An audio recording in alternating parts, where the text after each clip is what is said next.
Across the blazing heart of the Mediterranean, in the summer of 1565, the world witnessed a battle so enormous, so brutal, and so impossible that even today it feels like legend more than history.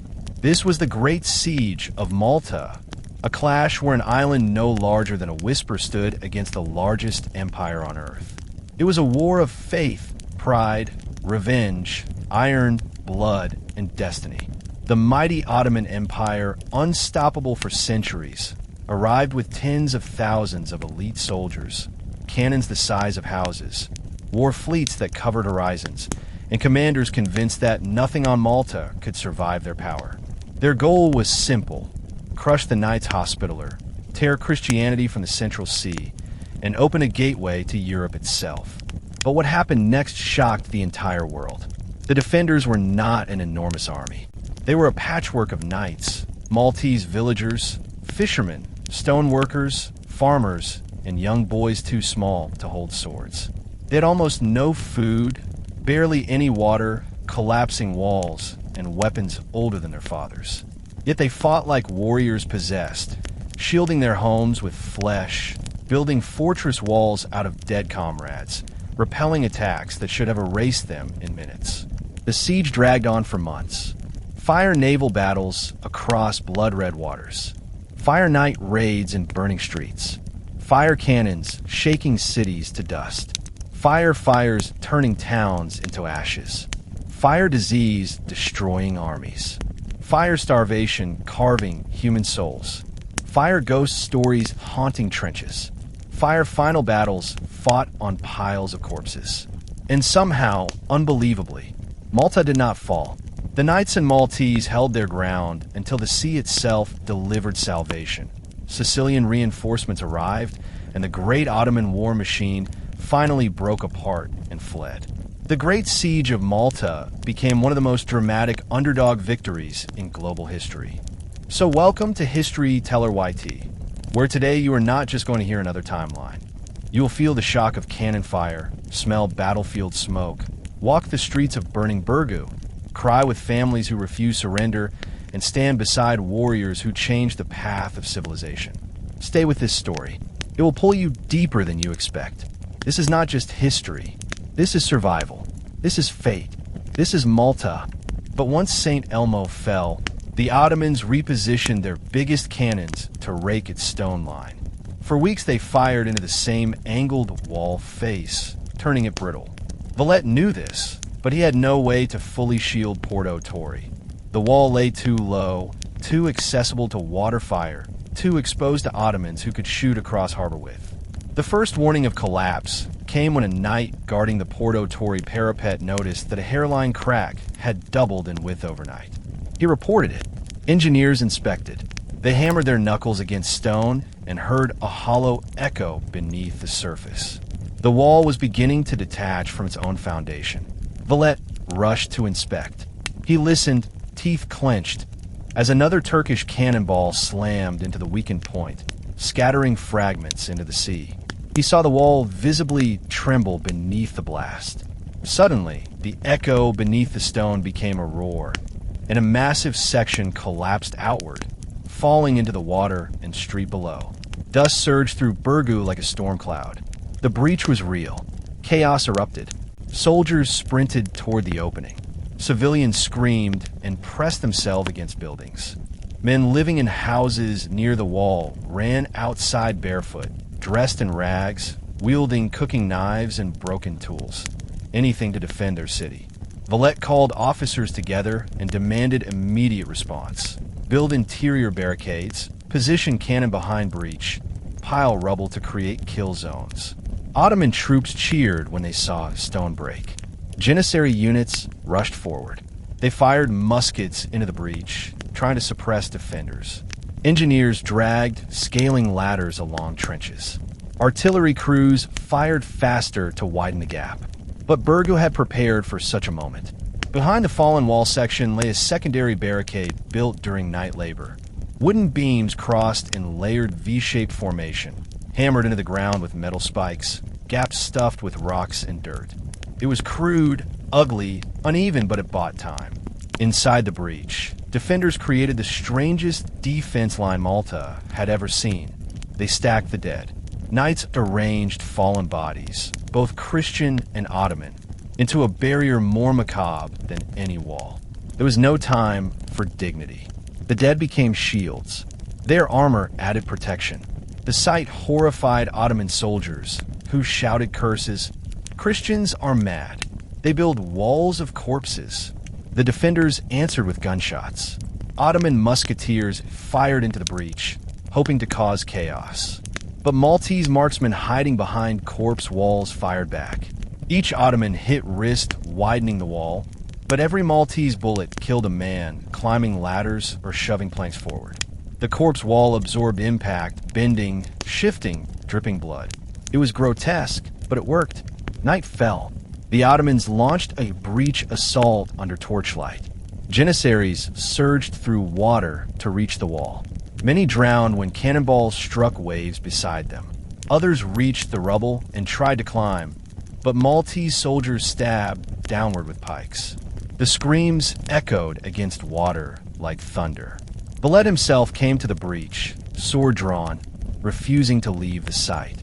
Blood soaked his boots. Inside Burgu, panic nearly overwhelmed civilians. Some fell to knees praying. Others armed themselves with axes.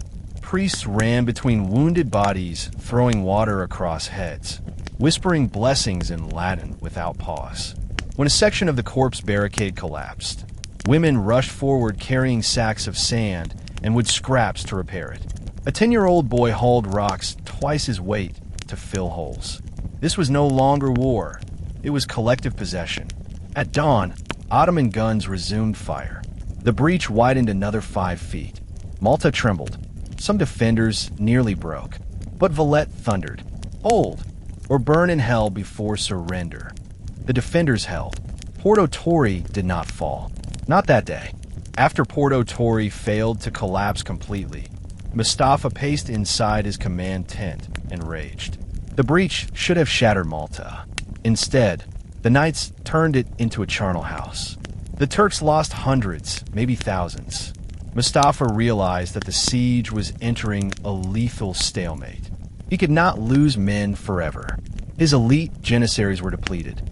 Morale wavered. Yet surrender was unthinkable. So he devised a new plan, a decisive hammer strike. Ottoman scouts reported structural weakness along Sanglia's landward walls. Mustafa decided to open simultaneous assaults on multiple targets. A renewed breach attack on Porto Torre. A latter assault against Sanglia's land walls. A bombardment intended to collapse the pontoon bridge. Night infiltration raids into Burgu streets. A hidden artillery battery being placed close behind Ottoman trenches. His goal: overload Valette's ability to respond. Malta had too few soldiers to defend everywhere at once. Mustafa believed that if he attacked 7 points simultaneously, omnipresent defense would fail at one. And he had something new: reinforcements from the Ottoman fleet returning from Tripoli. Fresh African and Arab infantry arrived in camp. Their presence inflated numbers, and Ottomans cheered their arrival, believing victory imminent. But the defenders discovered this plan through an unlikely source: a captured Ottoman scout who, tortured and convinced he was dying, confessed everything. Valette instantly prepared counter-traps. Musketeers positioned in hidden rooftop nests. Trenches dug deeper behind breach lines. Cannon barrels loaded with chains and nails. Boiling pitch stored in clay amphory. Tripwire alarms set along coastline. Decoy banners hung to confuse Ottoman targeting. Powder stores relocated underground to prevent explosion. He even prepared emergency torches to burn Sanglia Bridge supports so defenders could withdraw to Burgu if failure became unavoidable. In the city streets, the population felt shift of energy. It was as if the air grew thick with storm tension. People spoke in whispers. Children watched adults pack weapons near windows. Wounded men crawled back to walls. The Ottomans spent their nights chanting war prayers. Malta replied with church bells. Across the harbor, sound rolled back and forth like thunder dueling itself. Then, on the eve of the greatest assault of the siege so far, a rare silence settled across Malta. The cannon stopped. The drums ceased. Wind died. Torches flickered without reason. Both sides stared across trenches at one another, waiting, breathing shallow, knowing tomorrow would change everything. The Siege of Malta was about to enter its most violent chapter yet, one that would stain the sea redder than St. Elmo, redder than the Sanglia waters, redder than history had recorded before. When dawn arrived on the day Mustafa intended to break Malta once and for all, the sky glowed the color of copper, a deep metallic sunrise that seemed to whisper omen into the ears of every soldier awake to witness it. Birds were absent. Wind was absent. Even the sea, usually restless, lay flat and silent, reflecting the haze of fire smoke that forever hovered above the Grand Harbor. A suffocating quiet covered the landscape, the kind of silence people speak of for generations because it feels too heavy, too deliberate, too unnatural. The defenders later called this morning the Day of Seven Thunders, not because thunder rolled from the heavens, but because 7 explosions of war erupted simultaneously across Malta when the Ottomans launched their most coordinated assault of the entire siege. Mustafa, staring through dust clouds from the Ottoman command ridge, had positioned his army into 7 specialized strike forces. The first, a band of elite janissaries, prepared to assault the Porto Torre breach at Burgu. The second, composed of North African corsairs and Arab infantry, massed to charge Sanglia's land wall, ladders already stacked near the trenches. The third group, made of musketeers and engineers, targeted the pontoon bridge, the fragile lifeline connecting Sanglia and Burgu. The fourth group crawled through newly carved tunnels aimed beneath Burga's heart. The fifth squadron prepared incendiary launches against Burga rooftops to the rear, hoping to create urban chaos inside the city before defenders even realized where to respond. The sixth force prepared to storm the post of Castile directly, using battering rams wrapped in wet hides to resist flame. The seventh cluster, almost invisible behind trenches, constructed forward artillery pits to unleash close-range bombardment against wing fortifications. Every Ottoman unit believed they held the decisive task. Every commander swore that victory would belong to their men. Mustafa, burning with ambition, expected Malta to collapse under simultaneous pressure. He believed chaos would do what cannons could not. Malta awoke to sound, not sunlight. Massive cannon bursts shaking the peninsula so violently that glass shattered inside houses before people even rose from bed. Priests ran through streets shouting, "To arms! To arms!" Bells tolled wildly. Children screamed into blankets while armored boots pounded stone streets. Every cannon in Sanglia opened fire back. Every musketeer in Burgu sprinted to their posts. Civilians grabbed weapons they had never imagined using. Siege horns wailed across the water. For a few seconds, chaos reigned without direction. Then Valette emerged from Fort St. Angelo, armor shining through gun smoke, sword raised high, shouting orders that snapped the city into synchronized motion. From the breach at Porto Torre, defenders looked out and saw a sight that froze breath in lungs. Thousands of Ottoman soldiers advancing through trenches and across earthwork platforms, shields raised, ladders slung, cries echoing across the harbor. Some attackers were bare-chested, covered in war paint and talismans. Others wore ornate armor glinting silver in morning light. Their banners whipped violently behind them, bearing crescents painted in red. It looked like a river of metal and flesh rushing toward broken stone. Defenders at Sanglia saw something even worse. Janissaries and corsairs pushing wheeled ramps toward the sea wall, protected beneath wooden roofs soaked in seawater to resist Greek fire and boiling pitch. Men carrying ladders marched behind them. Ottoman officers beat drums to maintain tempo. Arrows rained upward from trenches before defenders could even align their muskets. The entire peninsula shook under approaching footsteps. At the pontoon bridge, naval crews watched enemy cannon crews preparing to blast chains, barrels, and wooden supports. The defenders there knew that if the bridge fell, Sanglia would starve, Birgu would be surrounded, and Malta might lose the heartbeat of its defense. Inside Birgu's heart, civilians heard rumbling beneath their feet. Ottoman tunnelers had reached the inner stone frame. If they succeeded, Birgu would explode from below, and overhead, incendiary projectiles soared like fiery comets. Ottoman engineers had constructed catapults designed to lob flaming pitch, oil, and resin across Birgu's rooftops. On that morning, the sky rained fire. The seven thunders had begun. Yet what Mustafa did not expect was the ferocity of Malta's reply. Valette sent counter-orders at impossible speed. Reserves to Porto Torre, crossbowmen to the Sanglia walls, water brigades to rooftop fires, arquebusiers to the pontoon bridge, engineers to tunneling intercept points, cannonmen to Castile Bastion, priests to every wall carrying relics. A hurricane of war swept across the peninsula. The knights moved like men possessed. The Maltese militia shouted holy oaths. Women formed bucket lines, racing water up staircases. Children carried ammunition bags through alleyways. In one stunning moment, a group of Maltese civilians rushed into battle wielding butcher knives, fishing spears, and carpenter tools, screaming, "For Malta, for God, for our children." Ottoman attackers who expected disciplined knights instead saw a whole population charging at them with feral resolve. War became everywhere at once. No wall safe, no street silent, no civilian untouched, and the day had only begun. The Porto Torre breach had plagued the defenders for weeks, but on this day, it became a nightmare. Ottoman artillery crews focused every gun they could pivot onto that one spot.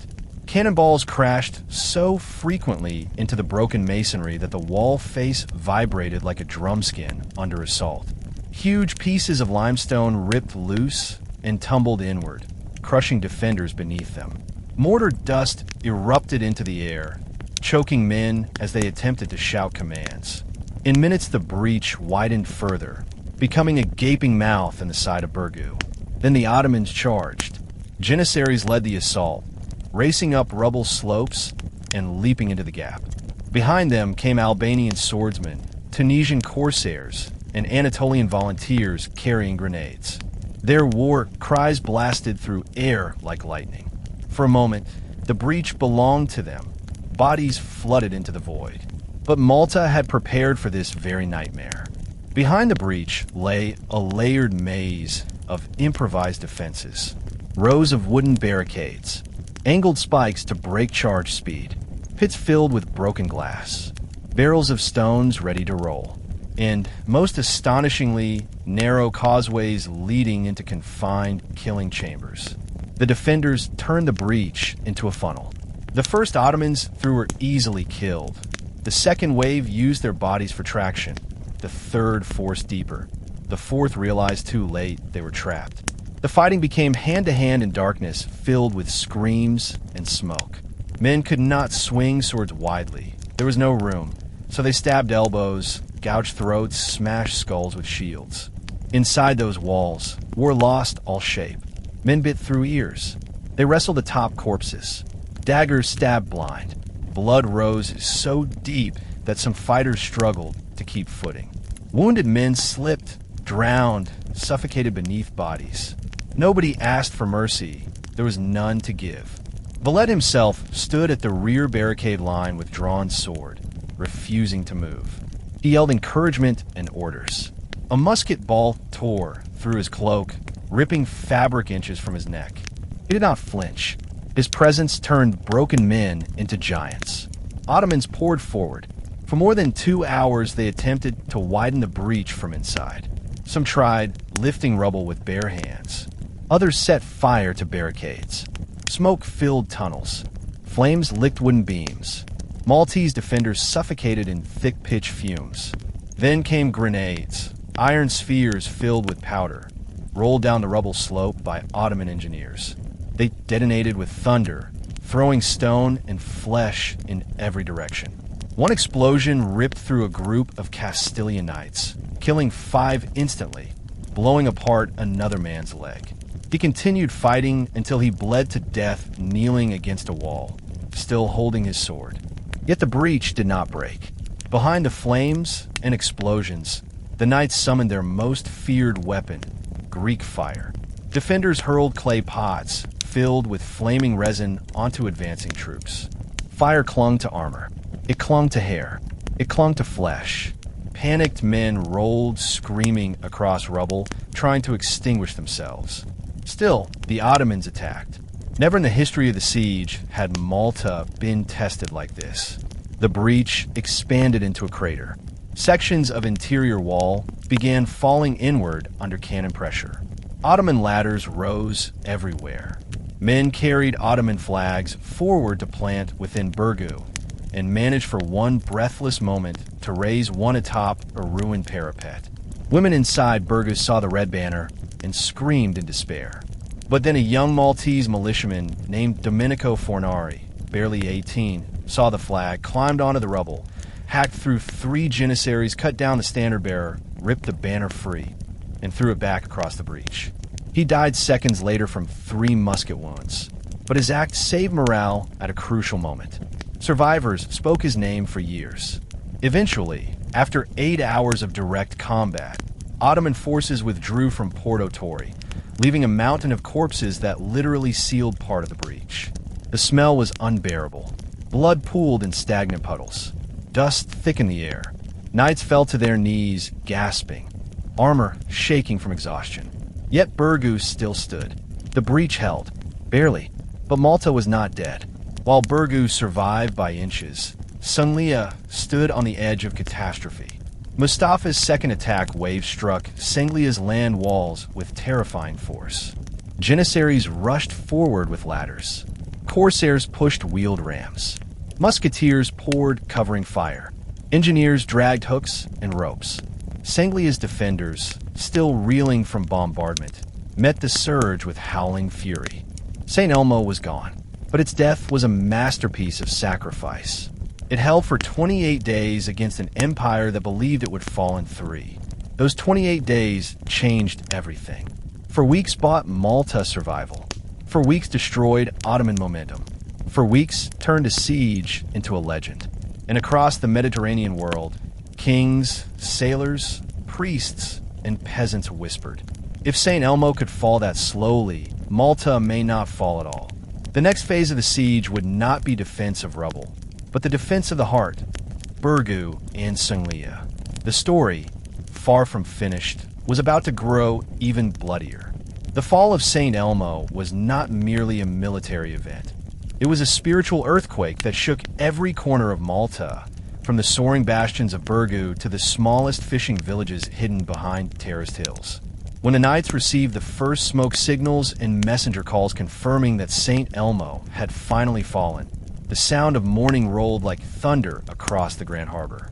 Bells tolled through narrow streets, their echoes bouncing off stone walls in long, trembling tones that made the air itself feel heavy. Men stood frozen, unable to believe that the tiny fortress which had defied an empire for nearly a month was gone. Women wept openly, knowing husbands and brothers had died inside that collapsing tomb. Children saw tears on faces that had rarely cracked under hardship. Even the sea seemed subdued. Waves slapped rock in slow, whispered strokes, as if unwilling to disturb grief.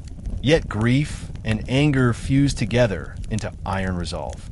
As the Ottoman banners rose above St. Elmo's ruins, facing Burgu and Sanglia like a taunting roar, the people of Malta did not despair. They stared at those banners and swore that they would never bow to them. The fort had bought time, glorious, priceless time, and that time was immediately put to use. Artillery crews across Burgu scrambled to check gunpowder barrels, polish cannon barrels, and repair carriages cracked from constant firing support. Musketeers cleaned their weapons, knowing the next shots would strike enemies closer than ever. Stone masons reinforced walls still bearing scars from the first days of the siege. Sailors worked through the night to adjust harbor chains and floating barriers meant to trap enemy ships. Inside Burgu, Valette did what great leaders do. He harnessed emotion like a weapon. He stood atop the bastions before thousands of defenders and civilians and gave a speech that witnesses described as unforgettable, his voice booming in the salty air. Valette reminded them that those who fell at St. Elmo had not died in vain, because their sacrifice had changed the siege. Where the cross fell, he declared, there the crescent shall break. He raised the order's banner, still stained with ash, and the crowd roared. The Maltese militia pounded shields. Knights kissed the ground where St. Elmo survivors stood, and priests led hymns that rolled across the water like storms. For the first time in weeks, hope did not feel foolish. It felt earned, but hope did not erase jeopardy. Valette and his senior officers knew that the fall of St. Elmo opened a terrifying path for the Ottomans. With that fortress gone, the enemy could plant artillery on Mount Siberis and blast Burgu and Senlia at point-blank range. Worse still, the Grand Harbor, once shielded by St. Elmo, was now exposed to Ottoman naval maneuvers. If Piali managed to push galleys into the inner harbor, he could split the defenders in half and cut supply lanes entirely. Malta, which had survived catastrophe, now faced deeper peril. Inside the city walls, panic warred with discipline. Some Maltese villagers begged priests to arrange evacuation for their children. There were rumors that Sicily might not come at all. Some whispered that Europe had abandoned them. But the Knights shut those fears down immediately. They distributed food, medical supplies, and weaponry evenly across districts so that no family felt forgotten. They opened stores of grain previously reserved for the order alone. They paid mercenaries extra wages to ensure loyalty. And every morning, Valette toured the ramparts in full armor. Not safe inside headquarters, letting his presence affirm that Malta still lived because Malta still resisted. The battered survivors of St. Elmo were greeted as saints. Men missing arms or eyes were kissed on cheeks by noble ladies and honored by priests. They shared first-hand stories, describing Ottoman brutality, Dragut's death, and the near-miraculous endurance of the final garrison. Their words ignited something primal among citizens. If ordinary men could endure such torment and still choose defiance, then surely Malta could continue fighting. However, an emotional shadow crept over the island: rage. When Ottoman soldiers mutilated St. Elmo's corpses, mounting severed heads and crucified bodies along the shore to be seen from Burgu, the island howled with fury. Valette, normally disciplined and calm, erupted. He ordered that all Ottoman prisoners still held within the order's control be executed immediately. Knights dragged those captives to the battlements and killed them where their screams would carry to Ottoman ears. The gesture was not strategic. It was symbolic, a promise that Malta would meet cruelty with fire. Afterward, silence dominated the islands. No one doubted that the war had turned from military struggle into feud to the death. There would be no mercy going forward from either side. St. Elmo was dead, but Malta was reborn into something sharper, darker, and more dangerous, a nation fueled by righteous vengeance.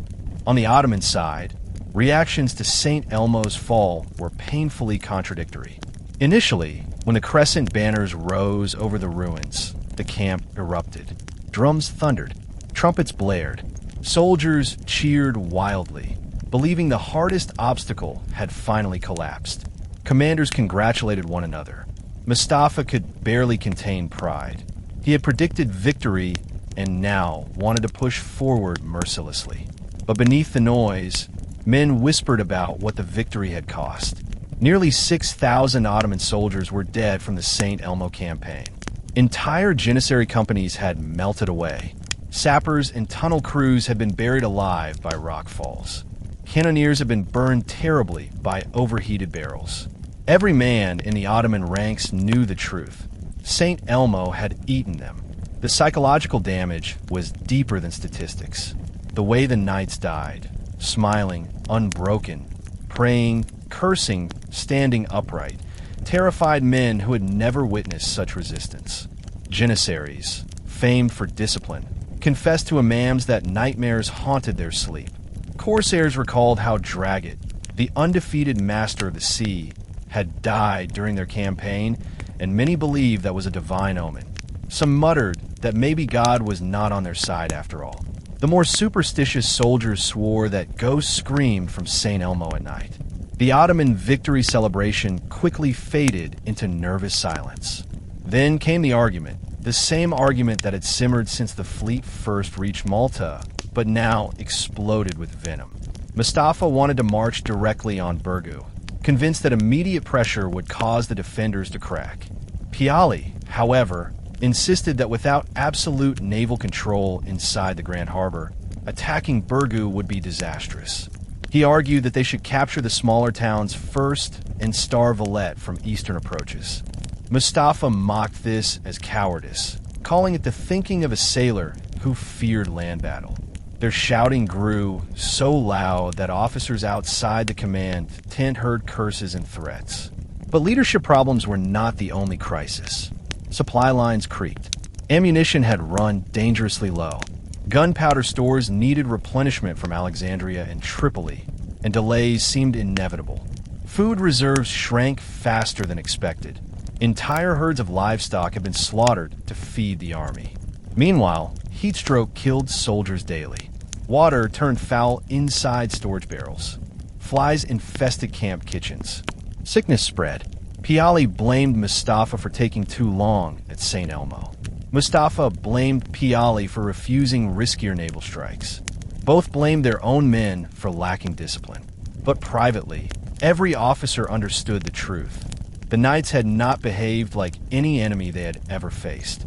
They had fought as if death meant reward, not defeat. Thus, the Ottomans began preparing for Burgu and Singlia attack, with both caution and fury. The first step was engineering. The Ottomans quickly moved artillery from St. Elmo's ruins to Mount Sybaris. Within days, huge guns commanded a picture-perfect angle toward Burgu and Singlia from elevated ground, something impossible before St. Elmo's fall. The knights, watching from the far walls, realized that their own decision to defend St. Elmo had not stopped this outcome, but it had delayed it long enough to prepare stronger inner defenses. On the Ottoman side, morale spiked again briefly when cannons roared down at Burgu for the first time. Soldiers cheered as stones splintered across houses and market roofs. Dust rose like fog. Women screamed. Entire corners of buildings fell apart. Fire broke out in storage areas. Within hours, Burgu looked scarred. Yet Ottoman optimism evaporated again when the smoke cleared. The defenders were still there, guns ready, walls standing, banners flying. What the Ottomans had not expected was that Burgu, unlike St. Elmo, was enormous and defended by thousands. This was no small fort that could be crushed by direct fire. This was a city of walls. Leadership tension worsened when intelligence reports from scouts suggested Sicilian forces were gathering. Piali responded with denial. Mustafa dismissed the idea as exaggeration, but privately, they feared that time was no longer on their side. St. Elmo had shown the worst danger of siege warfare: delay. Delay killed armies more than bullets. If Sicily launched reinforcements at the right moment, the Ottoman campaign would turn from conquest to trap. So Mustafa decided on brutality. If resistance hardened the enemy's soul, he would crush their spirit through horror. After St. Elmo fell, he ordered that captured knights be nailed to crosses facing Burgu's walls. Some corpses had faces skinned to terrify opponents. Though this sickened some Ottoman officers, the psychological effect on Malta was profound. But instead of fear, Malta woke into rage. Mustafa had wanted to break Malta. He had succeeded only in forging a stronger enemy. With St. Elmo gone and Ottoman artillery raining fresh hell across the waters, the two remaining core fortresses, Burgu and Singlia, transformed overnight. The calm that had once existed within their narrow streets evaporated. Instead, Burgu boomed with hammer strikes, shovel scraping, chanting prayers, barking orders, and cannon tests. Every able body on the peninsula was forced into labor roles. Old men repaired walls. Women molded ammunition packets. Teenage boys carried stones, and children filled baskets of sand to strengthen ramparts. Malta became a unified fortress where every beating heart contributed to survival. Valette directed preparation personally. He assigned knights by nationality, mixing languages to encourage brotherhood rather than tribal distinction. French knights stood beside Italians, Spanish beside Portuguese, German beside English. Each group trained militia units in their own combat specialties. Arquebusiers drilled volley fire. Polearm fighters practiced pike walls. Sword masters trained young men to strike low and fast, the best tactic when fighting armored janissaries.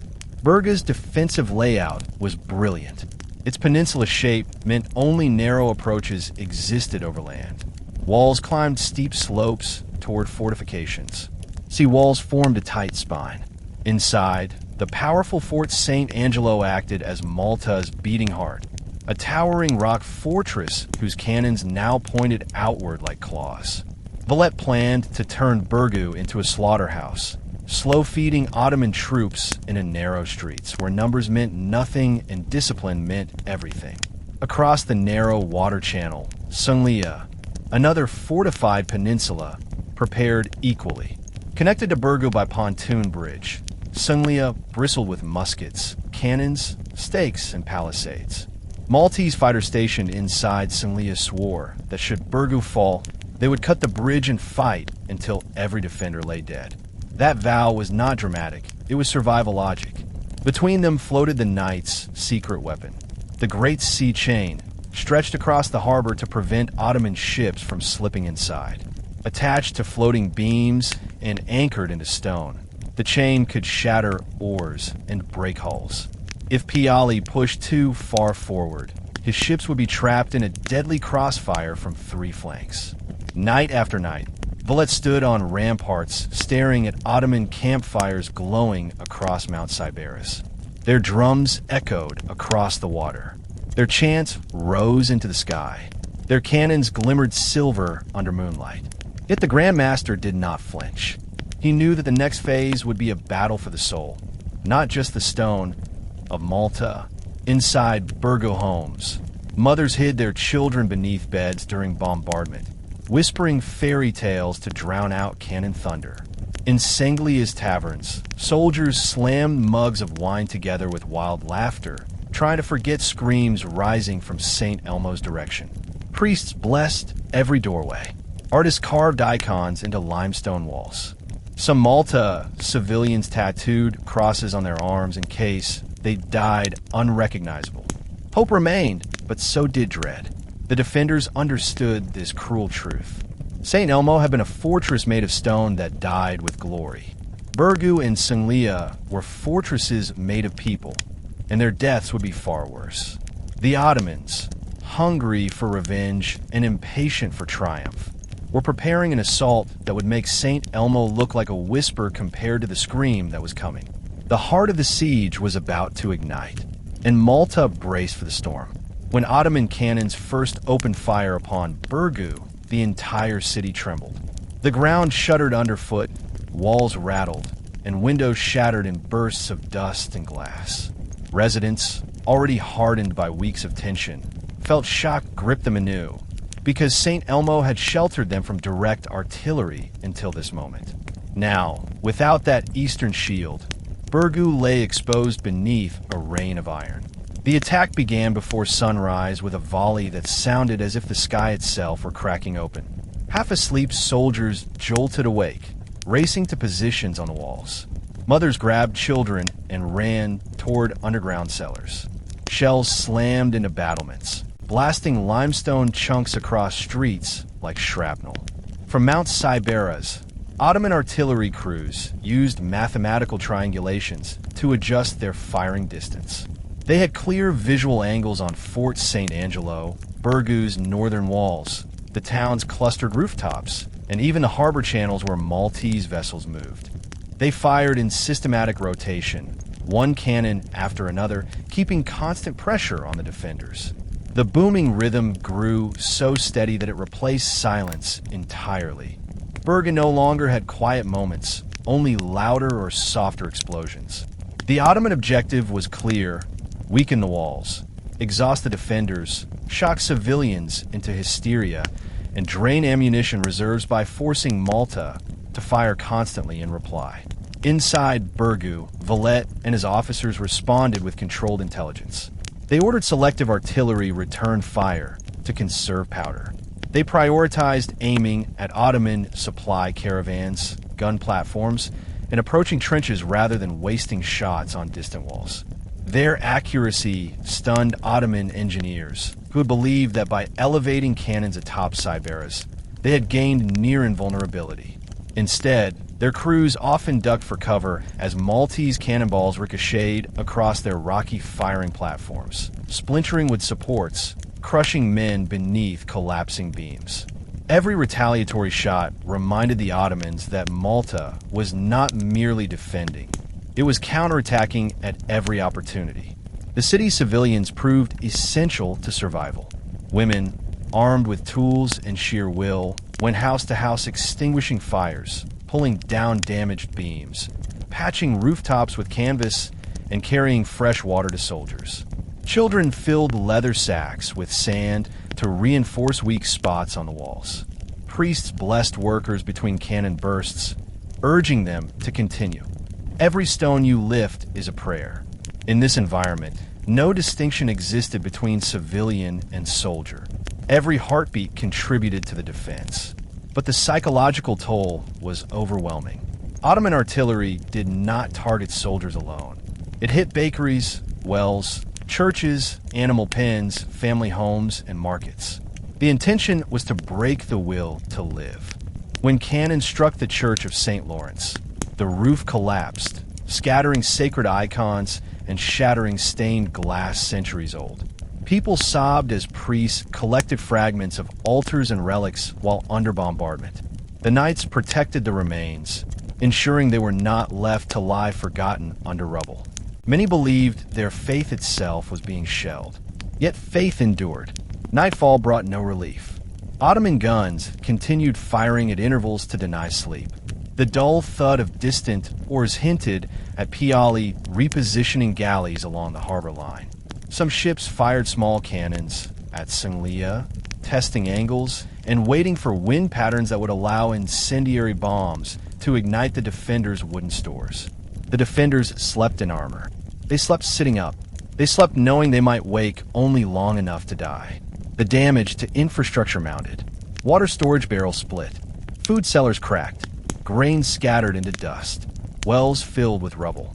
Engineers worked non-stop to reinforce harbor barricades and ensure the pontoon bridge connecting Burgu to Singlia remained usable.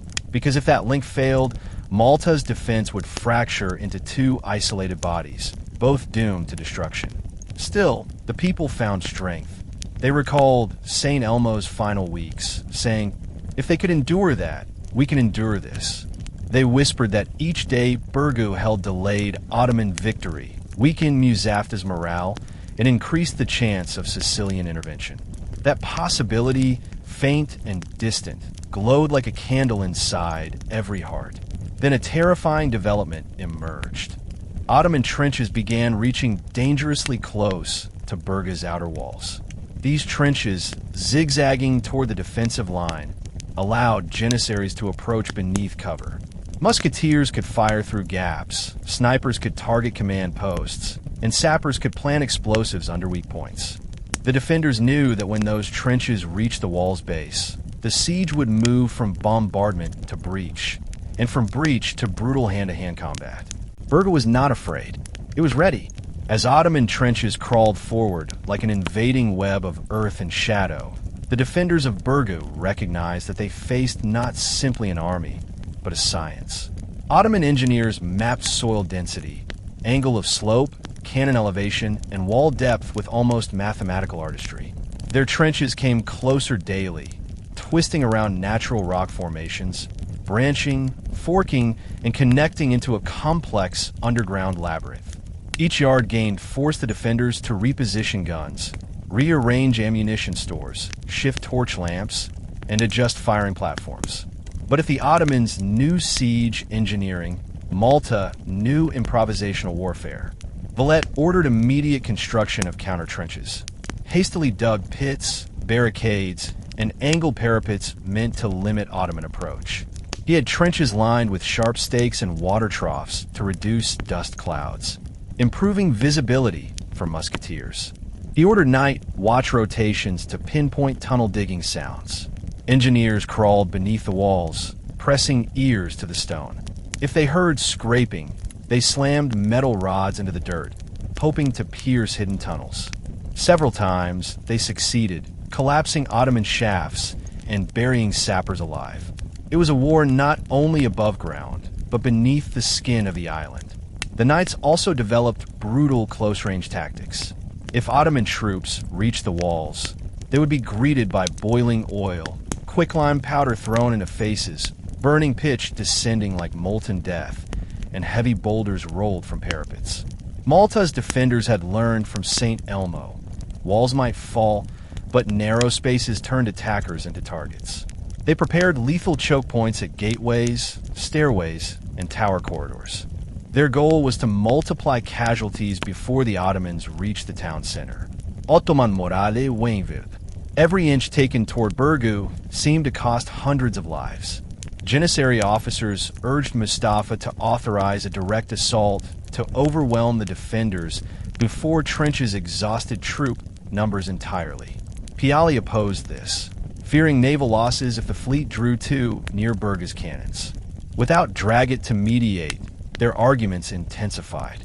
They accused each other of cowardice, stubbornness, pride, and incompetence.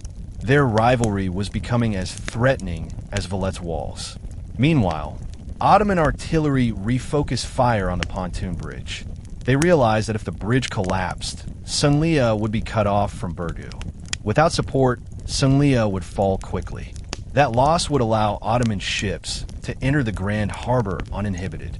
So every day, dozens of iron balls slammed into the bridge area, churning the water into white foam.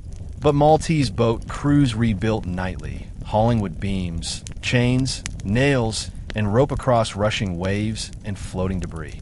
They worked under musket fire, chanting prayers and songs to drown fear. They built by torchlight, patching holes as fast as cannonballs made them, turning the bridge into a symbol of Malta's will. The Ottomans tried fire attacks next. They launched incendiary arrows soaked in tar. They filled clay pots with burning oil and hurled them toward storehouses. They shipped floating fire ships closer to the harbor wall, hoping to set ships ablaze. But the Maltese, veterans of sea storms and coastal raiding, were ready. They used wet hides to smother flames, poured sand on sparks, and doused incoming fire missiles in seawater before they could catch. The city held. Inside homes, women baked hard black bread to survive siege rations. Maltese children hauled tiny stones uphill for wall reinforcements. Priests walked door to door with icons, blessing families before asking them to help carry water or grind grain. Old men sharpened rusty tools into weapons. There was no idle body. Even the sick mended broken armor straps or cleaned muskets. It was a society fully committed to war. One evening, an Ottoman captain shouted across the trench line that their numbers were unending, that Malta should surrender before being wiped clean from earth. A Maltese fisherman responded by lifting his shirt, revealing his scarred chest, and shouting, "Come collect us if you dare." The insult echoed through camps, stirring fury and admiration alike. Ottoman gunners doubled fire the next day, shattering building fronts, killing livestock, and burying soldiers alive beneath collapsed houses. Even so, the defenders refused to waver. They buried their dead quickly and returned to their weapons. They kissed relics for strength. They sang hymns audible across the water. The siege had reached a new phase, a grinding war of inches where every stone mattered. As Burgu braced itself, Ottoman command shifted attention towards Singlia, a stronghold across a narrow channel, as vital to Malta's defense as Burgu itself.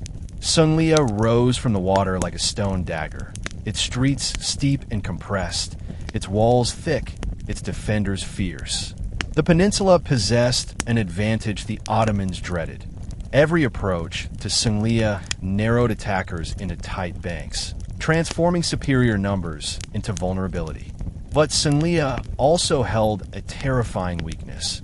If the Ottomans managed to breach the pontoon bridge, the peninsula would become an isolated island, cut off from Burgu's support. Ottoman scouts studied Sanglia's topography closely. They discovered that one flank, shielded only by sloping shoreline and tangled rock, might allow a naval attack. Piali immediately began planning. He envisioned a night strike using dozens of galleys studded with janissaries. Ottoman forces would row silently into the channel, break the harbor chain, land shock troops on Sanglia's weakest shore, and seize the peninsula in a single bloody surge. If Sanglia fell, the Ottomans could use its heights to cannonade Burgu into surrender. Word of this plan reached Valette through spies and scouts. He understood Sanglia must never become isolated. He ordered artillery batteries along the waterline strengthened, repositioned cannons on barges to float offshore, and prepared the harbor chain for emergency reinforcement. He even stationed swimmers beneath the water, armed with hooks to tear holes in Ottoman hulls should they attempt a stealth approach. Malta turned sea into fortress. On Sanglia's walls, defenders drilled constantly. They practiced repelling ladder assaults, musket volleys, rooftop skirmishes, and melee charges. Their captains reminded them that Sanglia would likely see the most brutal fighting of the entire siege. Not because it was weak, but because it was precious. Behind Sanglia waited the heart of Malta's society.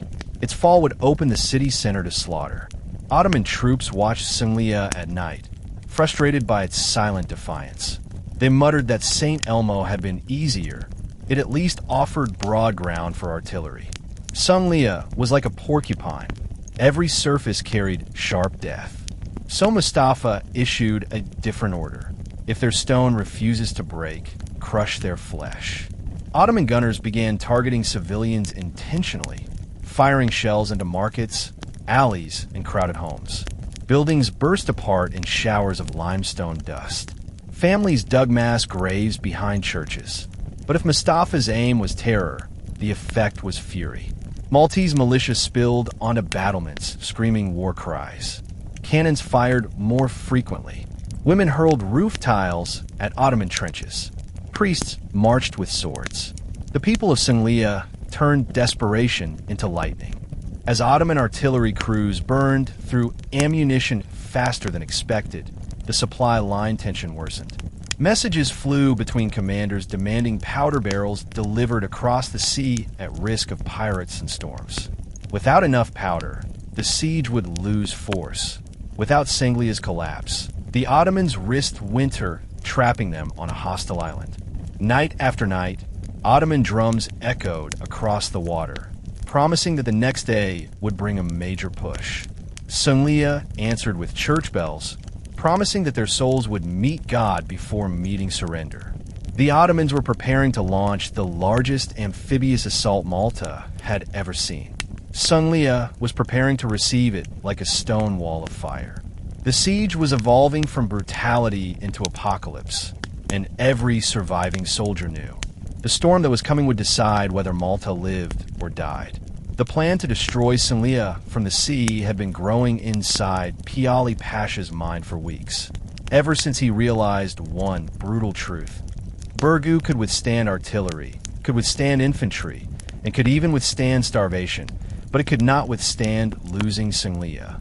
If Sanglia fell, the knights would lose half their manpower, lose control of the harbor, lose the protection of the sling-shaped peninsula that funneled Ottoman approach routes, and lose their last chance to maintain a foothold against the overwhelming Ottoman presence. Sanglia was the anchor point of the entire defense, and Piali believed that by striking it from the one angle it least expected, by water rather than land, he could shatter Malta's resistance overnight. Ottoman carpenters, sailors, and engineers spent days preparing ships for the amphibious assault. They reinforced hulls with thick planks to resist cannon fire from Fort St. Angelo and shore batteries. They mounted portable shields on bow decks, so janissaries could crouch behind protection during the approach. The sailors greased oars to silence creaks.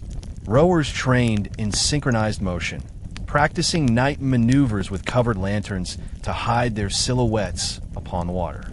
The atmosphere felt electric.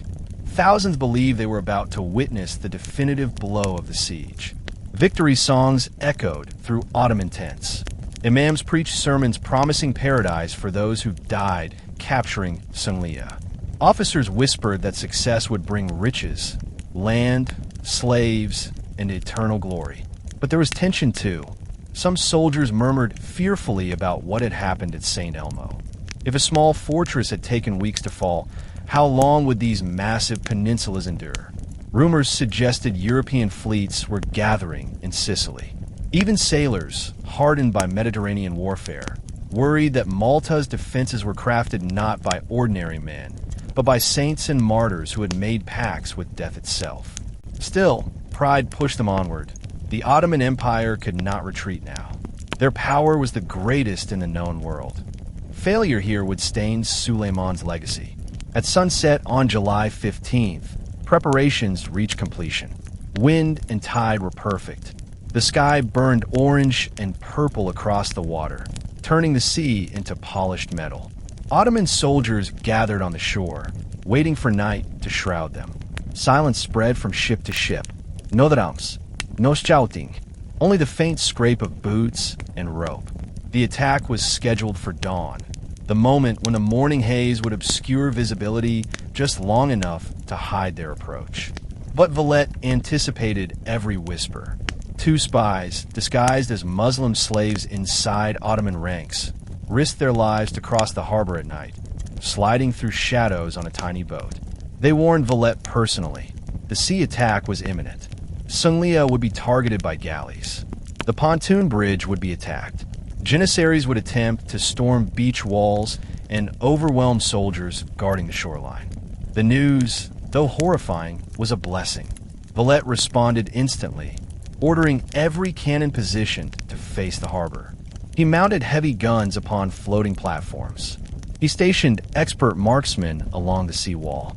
He even placed monks, priests, and civilians along the battlements with stones and arrows in case the walls were breached. When first light came, Ottoman galleys launched forward. Their oars beat the sea rhythmically, hundreds of blades slapping water at once, pushing the vessels forward at terrifying speed. The morning fog was thick enough to blur their outlines, but not enough to hide the sound of those oars. The Maltese defenders heard the sea tremble and knew the moment was here. Valette himself stood upon Singlia's waterfront ramparts, where he could see the first shadows sliding toward them. Soldiers around him steeled their breath, gripping muskets, crossbows, pikes, and torches. Many whispered prayers. Some kissed the white cross upon their armor. Only moments later, the fog lifted and revealed the entire Ottoman fleet charging across the water. Hundreds of rowers strained their muscles. Janissaries crouched behind shield walls. Commanders shouted orders through trumps and hand signals. The sea churned froth beneath the weight of their ambition. The knights fired the signal cannon. The first thunderous Maltese volley erupted across the harbor, lighting Sunglia with flame and recoil. The naval assault had begun, an unstoppable tide of steel and flesh, water and war. Sunglia, facing death on both land and sea, braced for the most savage battle Malta had ever endured. The first volley from Singlia's cannons struck the Ottoman line like lightning. The leading galley, packed with elite janissaries, exploded into fragments of burning wood and human screams as a direct cannonball smashed into its hull, ripping it apart at the waterline.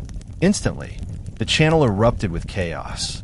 Ottoman ships behind the destroyed galley veered to avoid collision, causing collisions that snapped or shafts and sent rowers tumbling into the sea. The serene, ordered wave of dark silhouettes transformed into a thrashing mass of broken formation. But still the Ottomans pressed forward, determined to land upon the rocky shoreline and unleash destruction. Valette had prepared a trap. Outside Sunglia floated Malta's last great invention, the sea palisade, a barrier of thick beams chained together, disguised beneath shallow water. Ottoman ships slammed against them without warning. Hulls split. Momentum halted. Janissaries cursed and shoved, struggling to untangle oars from underwater hooks. Behind them, the wind shifted, blowing cannon smoke back into Ottoman faces. Their musketeers fired blindly from fog, bullets striking other Ottoman ships rather than Maltese defenders. Meanwhile, the Maltese floating guns began roaring. Valette had mounted small but deadly cannons on large boats anchored between Burgu and Singlia. These vessels, rolling slightly with each wave, brought unpredictable firing angles. Ottoman troops had not anticipated artillery to come from the water itself. Broadsides pummeled the advancing line. One shot pierced a galley at middeck, turning the soldiers above into mangled silhouettes against morning light. Still, the Ottomans did not retreat. Their courage was undeniable. Janissary commanders shouted for men to leap into the water and swim the remaining distance. Hundreds obeyed. They splashed toward Singlia using shields as flotation boards, screaming war cries. Maltese marksmen fired into the water. Arrows hissed downward. Heavy stones crashed from battlements. The sea turned red. Some Janissaries managed to reach the shoreline and claw their way up jagged stone embankments, only to be met by pikemen stabbing downward from above. The embankment became a butcher's slide, slick with blood and seawater. Piali, observing the chaos, ordered a secondary wave. Reinforcing galleys swung wide to flank the main battle line and target the pontoon bridge. Their objective, sever Singlia's link to Burgu. If successful, Singlia would be surrounded, isolated, and doomed. Ottoman rowers strained to accelerate toward the bridge, their oars splashing violently. But Fort St. Angelo responded at once. Dozens of cannonballs launched across the water, smashing into the charging flank. 3 galleys burst into flame simultaneously when cannon struck their powder stores. Flames leapt skyward, spreading to nearby vessels. The sound was deafening, timbers cracking, metal shrieking, water boiling beneath burning debris. Through this inferno, Maltese sailors unleashed smaller boats armed with hooks designed to snag Ottoman oars. They rammed enemy vessels fearlessly, leaping aboard like wolves. Naval melee erupted across the channel. Men stabbed, clawed, drowned, or burned alive. Screams echoed against the limestone cliffs. The water glistened scarlet. And yet, even with all this carnage, the Ottomans refused defeat. Their ships pulled back into reorganized formation, preparing to strike a second time. They had suffered grievous loss, but believed victory still attainable through sheer persistence. On Singlia's walls, defenders shook from adrenaline. Some vomited, trembling from near-death experiences. Others screamed triumph into the sky. But Valette said nothing. He knew this was only the beginning. The Ottoman fleet regrouped. Oars re-entered water. Musket lines prepared. Officers roared encouragement. They were coming again. The second Ottoman strike was larger, louder, and more coordinated. Galleys, some newly reinforced, swept forward under hailstorms of cannon fire. Their captains used tactical spacing to minimize losses. Janissaries bunched along the decks, muskets ready, sabers drawn. Ottoman morale, though dented, blazed with fanatic purpose. Victory, they believed, was moments away. If they could break the chain defense line and wedge just one galley into the inner harbor, Singlia would collapse like an overripe fruit. But just as the assault reached peak proximity, something seemed to change in heaven itself. The wind shifted sharply. What had been a calm sea breeze transformed into a violent, gusting crosswind that caught Ottoman sails and whipped heavy smoke into their faces. Visibility vanished. Orders drowned in the roar. Drums miscommunicated. Galleys swerved off course. Suddenly, instead of rowing in tight formation, Ottoman lines drifted into each other. Ships collided broadside to broadside, smashing oars and injuring rowers. Men shouted desperately as confused signals echoed from command ships. The sea became chaos. At that same moment, Malta's great harbor chain, already taut across the water, lifted slightly as waves surged beneath it. Ottoman captains, misjudging depth and timing, drove their ships directly into the raised metal, believing they could pass over it. Instead, hull after hull tore open along the keel, would split like wet paper. Water rushed inside. Galleys sank in minutes. Massive war vessels swallowed whole even before Maltese guns finished them. Valette saw the chaos and shouted the order. Fire everything! Fort St. Angelo unleashed hell. Cannonballs rained like iron hail. Stone mortars thundered. Arquebus and crossbows hissed from every rooftop. Grape shot shredded ships into splinters. Ottoman vessels burned, cracked, shattered. Galleys turned sideways, blocking escape. Men leapt into waves, only to drown beneath overturned ships. Some tried to swim back, but the current dragged them towards Sanglia's cliffs where pikemen waited. On the Ottoman flagship, Piali screamed for retreat, but the wind carried his voice backward. Rowers panicked and oared against each other, slowing progress. Smoke blinded steersmen. The sea was filled with debris, broken wood, floating bodies, ripped sails, and shattered weapons. The Turkish fleet, so proud hours earlier, collapsed into a mass of burning ruin. Survivors clawed into the water, begging for air. Maltese defenders hurled nets onto them, pulling them up only to cut their throats. The water near Sanglia changed color. Green waves turned crimson and stayed that way. And then, almost unbelievably, the wind calmed, just as the last Ottoman ships withdrew out of cannon range. The sea smoothed. Smoke drifted away. Silence fell. Priests crossed themselves.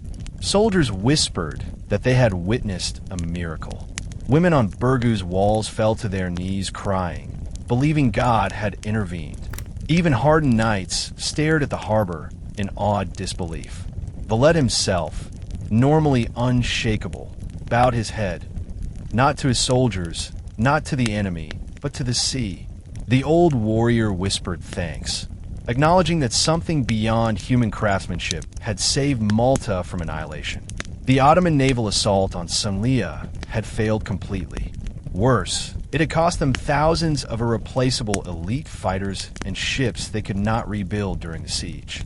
Mustafa and Piali now faced humiliation. They had tried the sea, and the sea had spat them back bleeding. But though Sanglia survived, the Ottomans were not done. They still had tens of thousands of troops, colossal artillery, and a boiling desire to erase Malta from history. The next phase would come by land, and it would be worse than anything seen yet. The catastrophic naval defeat at Sanglia did not break the Ottoman army, but it shook it hard enough that every man inside its vast encampment felt the sting of humiliation. Piali, smarting from failure, withdrew silently to reorganize his sailors and conceal his shame behind stoic command. Mustafa, furious yet unbowed, demanded that the next blow be delivered on solid ground, where Ottoman superiority in numbers, discipline, and experience could crush Malta's stubborn fortresses. If the sea would not surrender the knights, the soil beneath them would. So, Mustafa set his sights directly on Burgu and Sanglia by land, two cities whose walls, though tall and thick, were surrounded by trenches now creeping dangerously close. For weeks the Ottomans had dug earthworks to approach Burgu's southern walls. These trenches had originally been intended to support artillery positioning and protect musketeers from Maltese fire. Now they became arteries feeding thousands of infantry forward. Mustafa ordered sappers to expand the trenches wider and deeper, creating covered galleries where janissaries could sprint unseen toward the base of the walls. Night after night, the scraping of shovels echoed through the darkness like insects beneath the soil. Every inch taken increased Ottoman confidence. Earth did not betray them like the sea had. As the trenches advanced, Mustafa planned a coordinated strike across multiple fronts. One column of elite troops would storm the post of Castile, commanded by some of the knight's best swordsmen. Another wave would assault the Aragon bastion, positioned on ground that Ottoman scouts claimed had structural weaknesses. A third push would target Sanglia via the newly strengthened landward approach. Mustafa believed that if he applied pressure everywhere at once, Malta would not know where to break its defenses and would be forced in a chaotic reaction rather than organized resistance. He wanted to stretch Valette's men thin, panic their command, and create a cascading collapse. Under siege logic, if one breach opened, two would follow. Human fear would do the rest. The Ottomans prepared for the offensive with terrifying ceremony. Janissaries polished muskets until they gleamed like mirrors reflecting sunrise.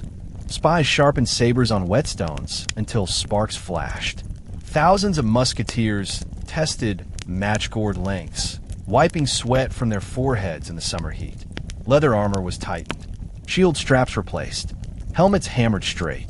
Ottoman banners, deep red in color, were dipped in incense smoked by imams chanting war prayers. These rituals were more than tradition. They were psychological anchoring, creating unity out of exhaustion. But the defenders, watching from above, saw everything. The men of Burgu knew trenches meant death was nearing. Stones inside walls trembled beneath bombardment. Buildings resembled skeletons. The smell of gunpowder never left the nostrils. Yet the defenders marched forward with fresh resolve. They evaluated Ottoman preparations with grim logic. Some knights joked that the enemy must truly love Burgu to dig their way closer each day. Others sharpened halberds silently. The older commanders walked battlements whispering about what to expect. Breaches will come soon. Prepare the wounded. Prepare the fire barrels. Prepare your souls. Valette, who had barely slept since the siege began, studied trench progress from a high bastion through a spyglass. He saw the line twisting toward Burgu's walls and felt time closing around them like the jaws of a predator. The Ottoman army had adapted. Siege was slow murder disguised as engineering. Yet Valette remained composed. He saw opportunity inside enemy ambition. Where Ottoman troops gathered thickest was where Maltese cannons should fire hardest. He ordered longer fuse grenades manufactured, barrels filled with broken nails and glass fragments, and massive stones positioned for pushing. The knights were turning Burgu's walls into traps. The city itself prepared for urban war. Civilians reinforced homes with sandbags, shuttered windows, cleared alleys of debris to allow rapid troop movement, and built emergency barricades in side streets. Women established first aid stations inside church crypts. Children fetched water from wells still functioning beneath rubble. Every living person on the peninsula became a defense instrument. If Ottomans reached inside, they would meet not soldiers alone, but an entire society ready to spill blood. The night before the assault, the air thickened with unnatural quiet. Ottoman fires burned low, their flames glowing like monstrous eyes watching the sleeping city. Priests walked the walls offering communion. Soldiers confessed sins to one another, asking forgiveness for anger, fear, and envy. The stars shimmered, casting silver light upon battered limestone. Malta breathed in expectation, not dread but readiness. Mustafa ordered the signal for dawn attack. Drums rolled, torches raised. Steel rang against steel. Burgu, cradle of the knight's most ancient traditions, was about to face the storm. At sunrise, a thunderous roar exploded across Burgu. Ottoman cannons unleashed sustained bombardments so intense that defenders felt teeth rattle inside their jaws. Smoke thickened instantly, turning daylight into a swirling gray twilight. Under this artificial fog, thousands of Janissaries surged forward through trenches, climbing ladders, crawling over dirt banks, and sprinting across the drying blood-soaked ground. Their cries, shrill and fierce, mixed with drum beats, so rhythmic they resembled heartbeats rattling inside hollow ribs. Burgu answered with violence of its own. Musketeers lined the walls, igniting volleys at point-blank range. The first row of Ottoman attackers collapsed before touching stone, shot through eyes, throats, chests, legs. Yet more surged behind them. The sheer mass of bodies became a wave. Ladders slammed against walls. Shields thudded upward. Hooks clanged on parapets. Knights and militia hurled rocks, smashing fingers and skulls. Fire barrels rolled downward, bursting molten pitch that clung to flesh like hungry flame. The air filled with screams that no human voice should make.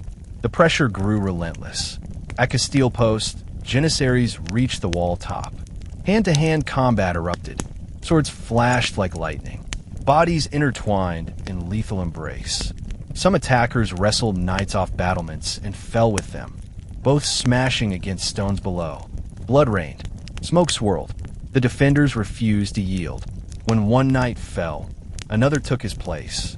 A captured Ottoman flag briefly touched the rampart, only to be seized and ripped apart by a Maltese soldier who plunged his dagger into the heart of the flag bearer. Farther west, at the Aragon Bastion, defenders unleashed newly constructed rolling beams. Logs studded with metal spikes pushed down ramps to crush attackers crowding the wall base. The beams rolled through Janissary ranks, snapping bodies like twigs. But Ottoman discipline never faltered. Officers struck soldiers with clubs when they hesitated. Behind the Janissaries, Spahi archers fired upward in deadly arcs. Their arrows struck knights through visor gaps, pierced throats, and embedded deep into shoulders. Inside Burgu, the sounds of battle shook streets. Civilians inside houses pressed hands against ears as walls trembled. Children hid under tables. Women clutched rosaries until knuckles whitened. Through alleyway gaps, they saw defenders drenched in sweat and blood, sprinting uphill to reinforce weak points. Priests rushed holy water to dying soldiers, whispering blessings. It was a city living inside catastrophe. Explosions cracked from Sanglia as well. The Ottomans struck both cities simultaneously, hoping to break the pontoon bridge through fire and artillery. But defenders stationed at the bridge returned fire with muskets, driving off raiders. Siege warfare demanded constant multitasking, putting out fires, patching cracks, countercharging breaches, and firing cannons all at once. Midday heat worsened everything. Sunlight glared off steel, blinding men. Thirst gnawed relentlessly. Blood dried into armor straps, scratching skin raw. The ground beneath battlements turned slick with gore. Men slipped and fell into carnage. Still, they did not stop fighting. A breakthrough nearly came when Ottomans detonated a mine beneath the Castile wall, collapsing a large outer segment. Dust burst upward, darkening half the sky. For a breathless half-minute, shock ruled the battlefield. Ottomans cheered and charged into the breach. But Valette had prepared for this. Reserve men rushed forward, building a new barricade inside the broken wall. They fought shoulder to shoulder, stabbing through gaps. A narrow funnel formed inside the breach, transforming Ottoman advantage into a deadly choke point where dozens died at once. Janissaries, enraged, hurled grenades into the breach. But Maltese fighters threw grenades back before they detonated, timed perfectly so they exploded against their original owners. The blast tore apart multiple waves of attackers, splattering reinforced trenches with flesh. Even Ottoman officers stared in disbelief. How had these ragged defenders found such precision? Hours passed. Dead bodies lay stacked like walls themselves. The stench filled mouths. Buzzing flies crawled across open wounds. By late afternoon, the Ottomans realized they had gained nothing but corpses. Mustafa reluctantly called retreat whistles. Exhausted attackers dragged themselves away, limping through trenches, blood pooling behind steps. Burgu erupted in cheers, but the sound died quickly. The defenders knew Ottoman retreats meant nothing. They would return with twice the fury. And they did the moment moonlight rose. The first assault had ended inconclusively, leaving both sides bleeding, heaving, gasping beneath the sun. But the second wave would be worse. As the sun descended behind Malta's jagged horizon, Burgu and Sanglia did not rest. Night, that ancient shelter for the world's weary, offered no mercy. Instead, it offered the Ottomans time to plan another assault, and the defenders time to fortify before storm returned. The atmosphere became eerie, tense, electric. Smoke drifted in silent curtains across narrow streets, lit by scattered torches that trembled against the invisible breeze. Everything smelled of gunpowder, ash, sweat, and seawater. Animals hid in fear. Babies cried in sleep. Somewhere distant, cannon crews hammered iron molds to prepare shot for dawn. Valette summoned commanders to a council chamber illuminated by wavering candlelight. Maps covered the table. His voice was calm, but iron-willed. He acknowledged the damage. Walls cracked in multiple places, the Castile breach widening. Ammunition dangerously low, hundreds wounded, morale stretched thin. But then he outlined a strategy for the night. Work without pause. Rebuild every inch. Reinforce the breach with piled stones and wooden stakes. Dig trenches inside walls to slow enemy entry. Reassign musketeers to new angles. Rotate fresh troops into exhausted positions. The message was simple. If the enemy never sleeps, neither can we. Outside, the city obeyed. Hundreds of civilians joined soldiers carrying stones, dragging beams, rolling earth, hammering nails, stacking sandbags. Men used tools with numb hands. Women hauled bricks until shoulders bled. Teenagers carried buckets of seawater to cool cannon barrels. Even the elderly dragged planks, refusing to sit idle while the city's future hung in balance. Burgu had become the beating heart of survival. Every drop of sweat was a prayer carved into stone. Meanwhile, in Ottoman trenches across the battlefield, Mustafa and his war council fumed. They had lost thousands in the day's assault and gained nothing. But the naval disaster still stung, and Mustafa feared the Sultan's judgment. He demanded nighttime harassment. Ottoman musketeers lined trench edges, firing blindly toward the walls to deny workers peace. Arrows arced into the city, trailing fire. Occasionally, grenades whistled through the dark sky like meteors and exploded across rooftops. Every few minutes, someone died, but the work never stopped. Somewhere deep beneath Burgu, engineers listened for tunneling activity. Ottoman sappers were digging beneath the city again, hoping to collapse entire wall segments using barrels of gunpowder. Maltese engineers counterdug toward the sound.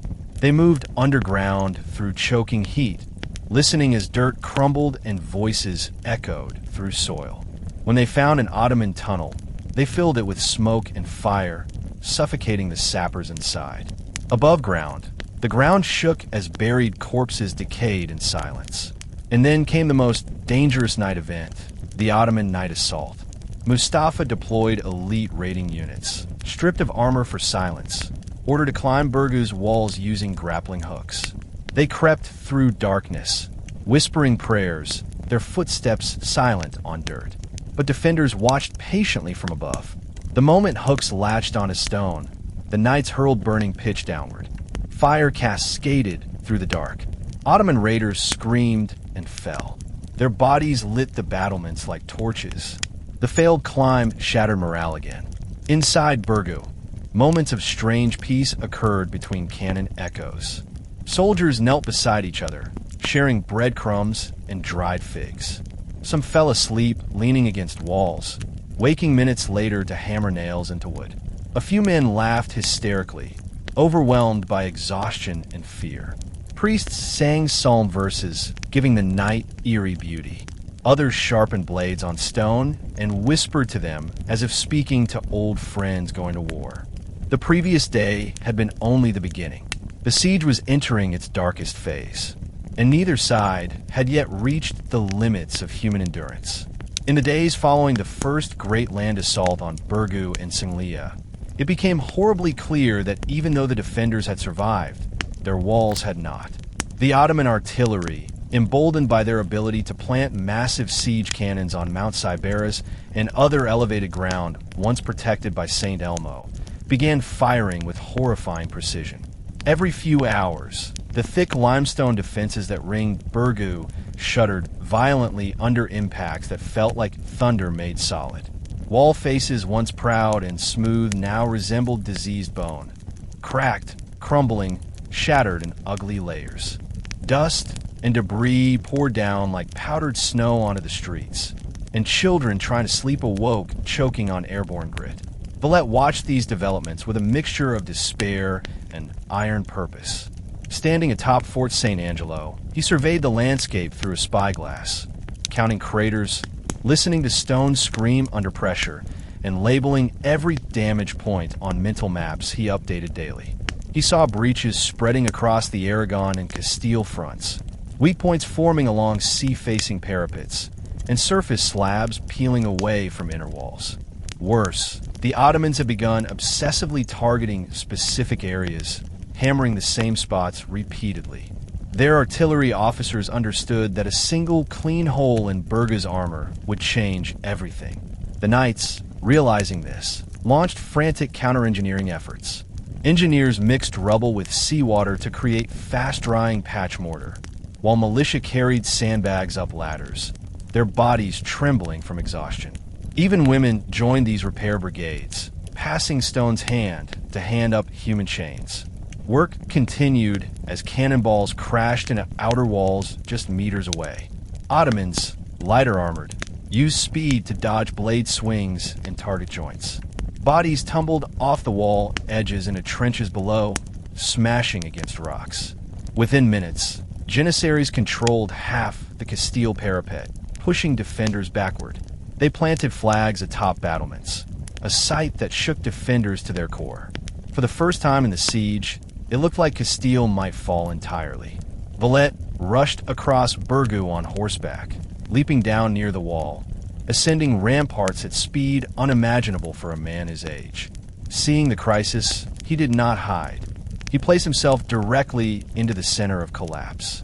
His presence alone revived the dying line. Knights who had been retreating turned back instantly. Musketeers flanking him fired volley after volley. Yet the greatest turn of the battle did not come from knights or musketeers. It came from Earth itself.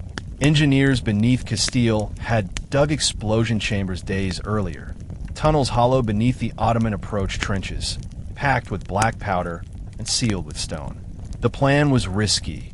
If the explosion timed poorly, it could collapse Castile instead of saving it. When Valette saw Janissaries overtake the wall crest, he signaled the engineers to ignite. A runner sprinted underground and lit the fuses. Seconds passed. Silence. Then the ground ripped upward. An explosion hurled soil, wood, bone, steel, and men into the air. Ottoman trenches collapsed. Dozens of ladders fell sideways, turning climbing soldiers into mangled heaps. One entire Janissary detachment vanished under falling earth. Knights staggered back as stone tremors shook the walls they stood on. Ottoman momentum shattered. Castilian defenders seized advantage ruthlessly. They surged forward, driving back surviving attackers. They stabbed wounded Janissaries struggling to stand. Musketeers fired into collapsing trench holes, filling pits with bodies. When the smoke cleared, the Castile walls remained in Maltese hands. Ottoman losses were catastrophic. Mustafa howled with rage at the sight. He slammed his sword into the ground, scattering dirt. Piali, watching Castile hold firm, muttered under breath that the entire island must be cursed. And the assault was not over. Ottoman officers reorganized for a second wave. Infantry pushing ladders over the rubble created by explosion.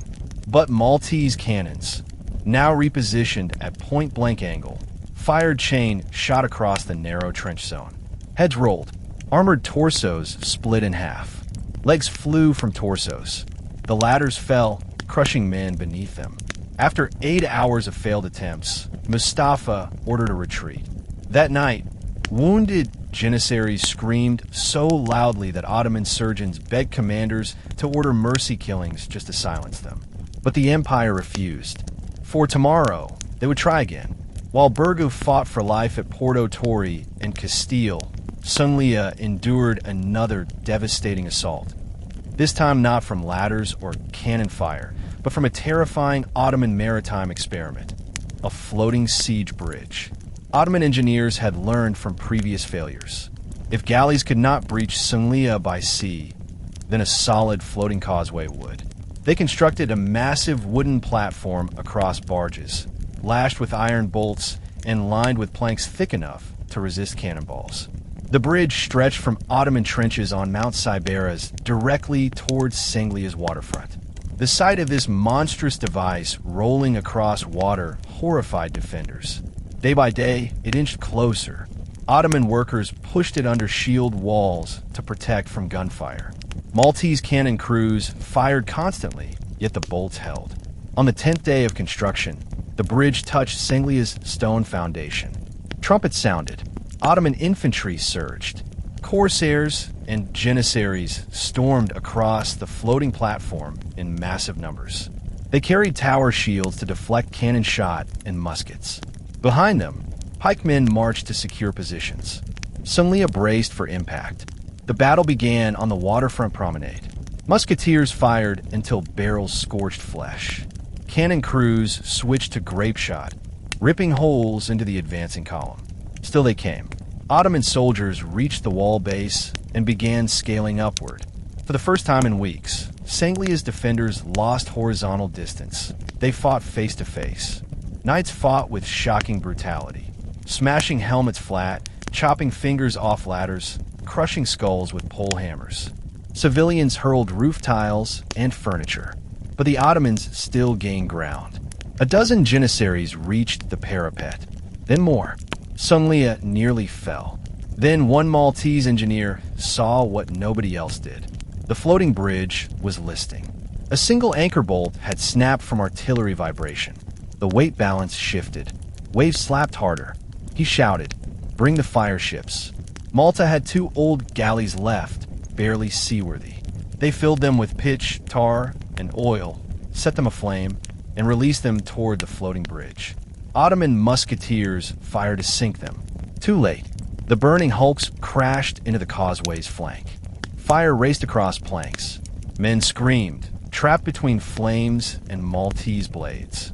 The bridge cracked, folded, then collapsed into the sea, taking hundreds with it. Bodies splashed into water. Armor dragged them to the bottom. Knights hurled javelins at survivors swimming for life. Ottoman morale shattered. Sanglia still stood. Valette, watching from Burgu, murmured a prayer. This is God's island. But the siege was not done. Mustafa still held the largest attack for last. And Sicilian sails finally began appearing beyond the horizon. The endgame had come. The failure of the floating bridge sent shockwaves through the Ottoman camp. Never before had they witnessed such a device. Huge, reinforced, engineered with naval precision. Be destroyed not by raw force, but by desperate improvisation. The psychological impact was devastating.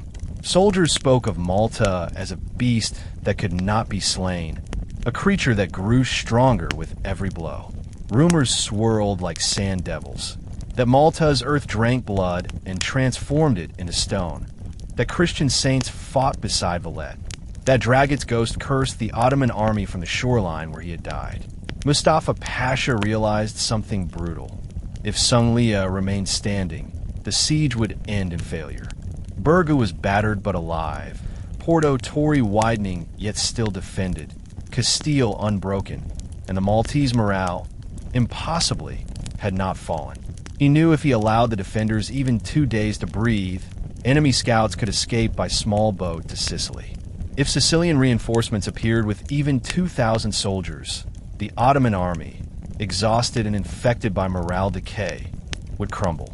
So Mustafa made a decision that shocked even his own officers. He would throw everything at Sanglia once more.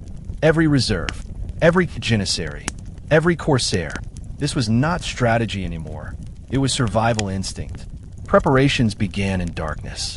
Ottoman engineers reshaped damaged trench approaches using timber supports dragged from destroyed ships. Massive shield panels, thick as fortress doors, were dragged forward to serve as mobile armor.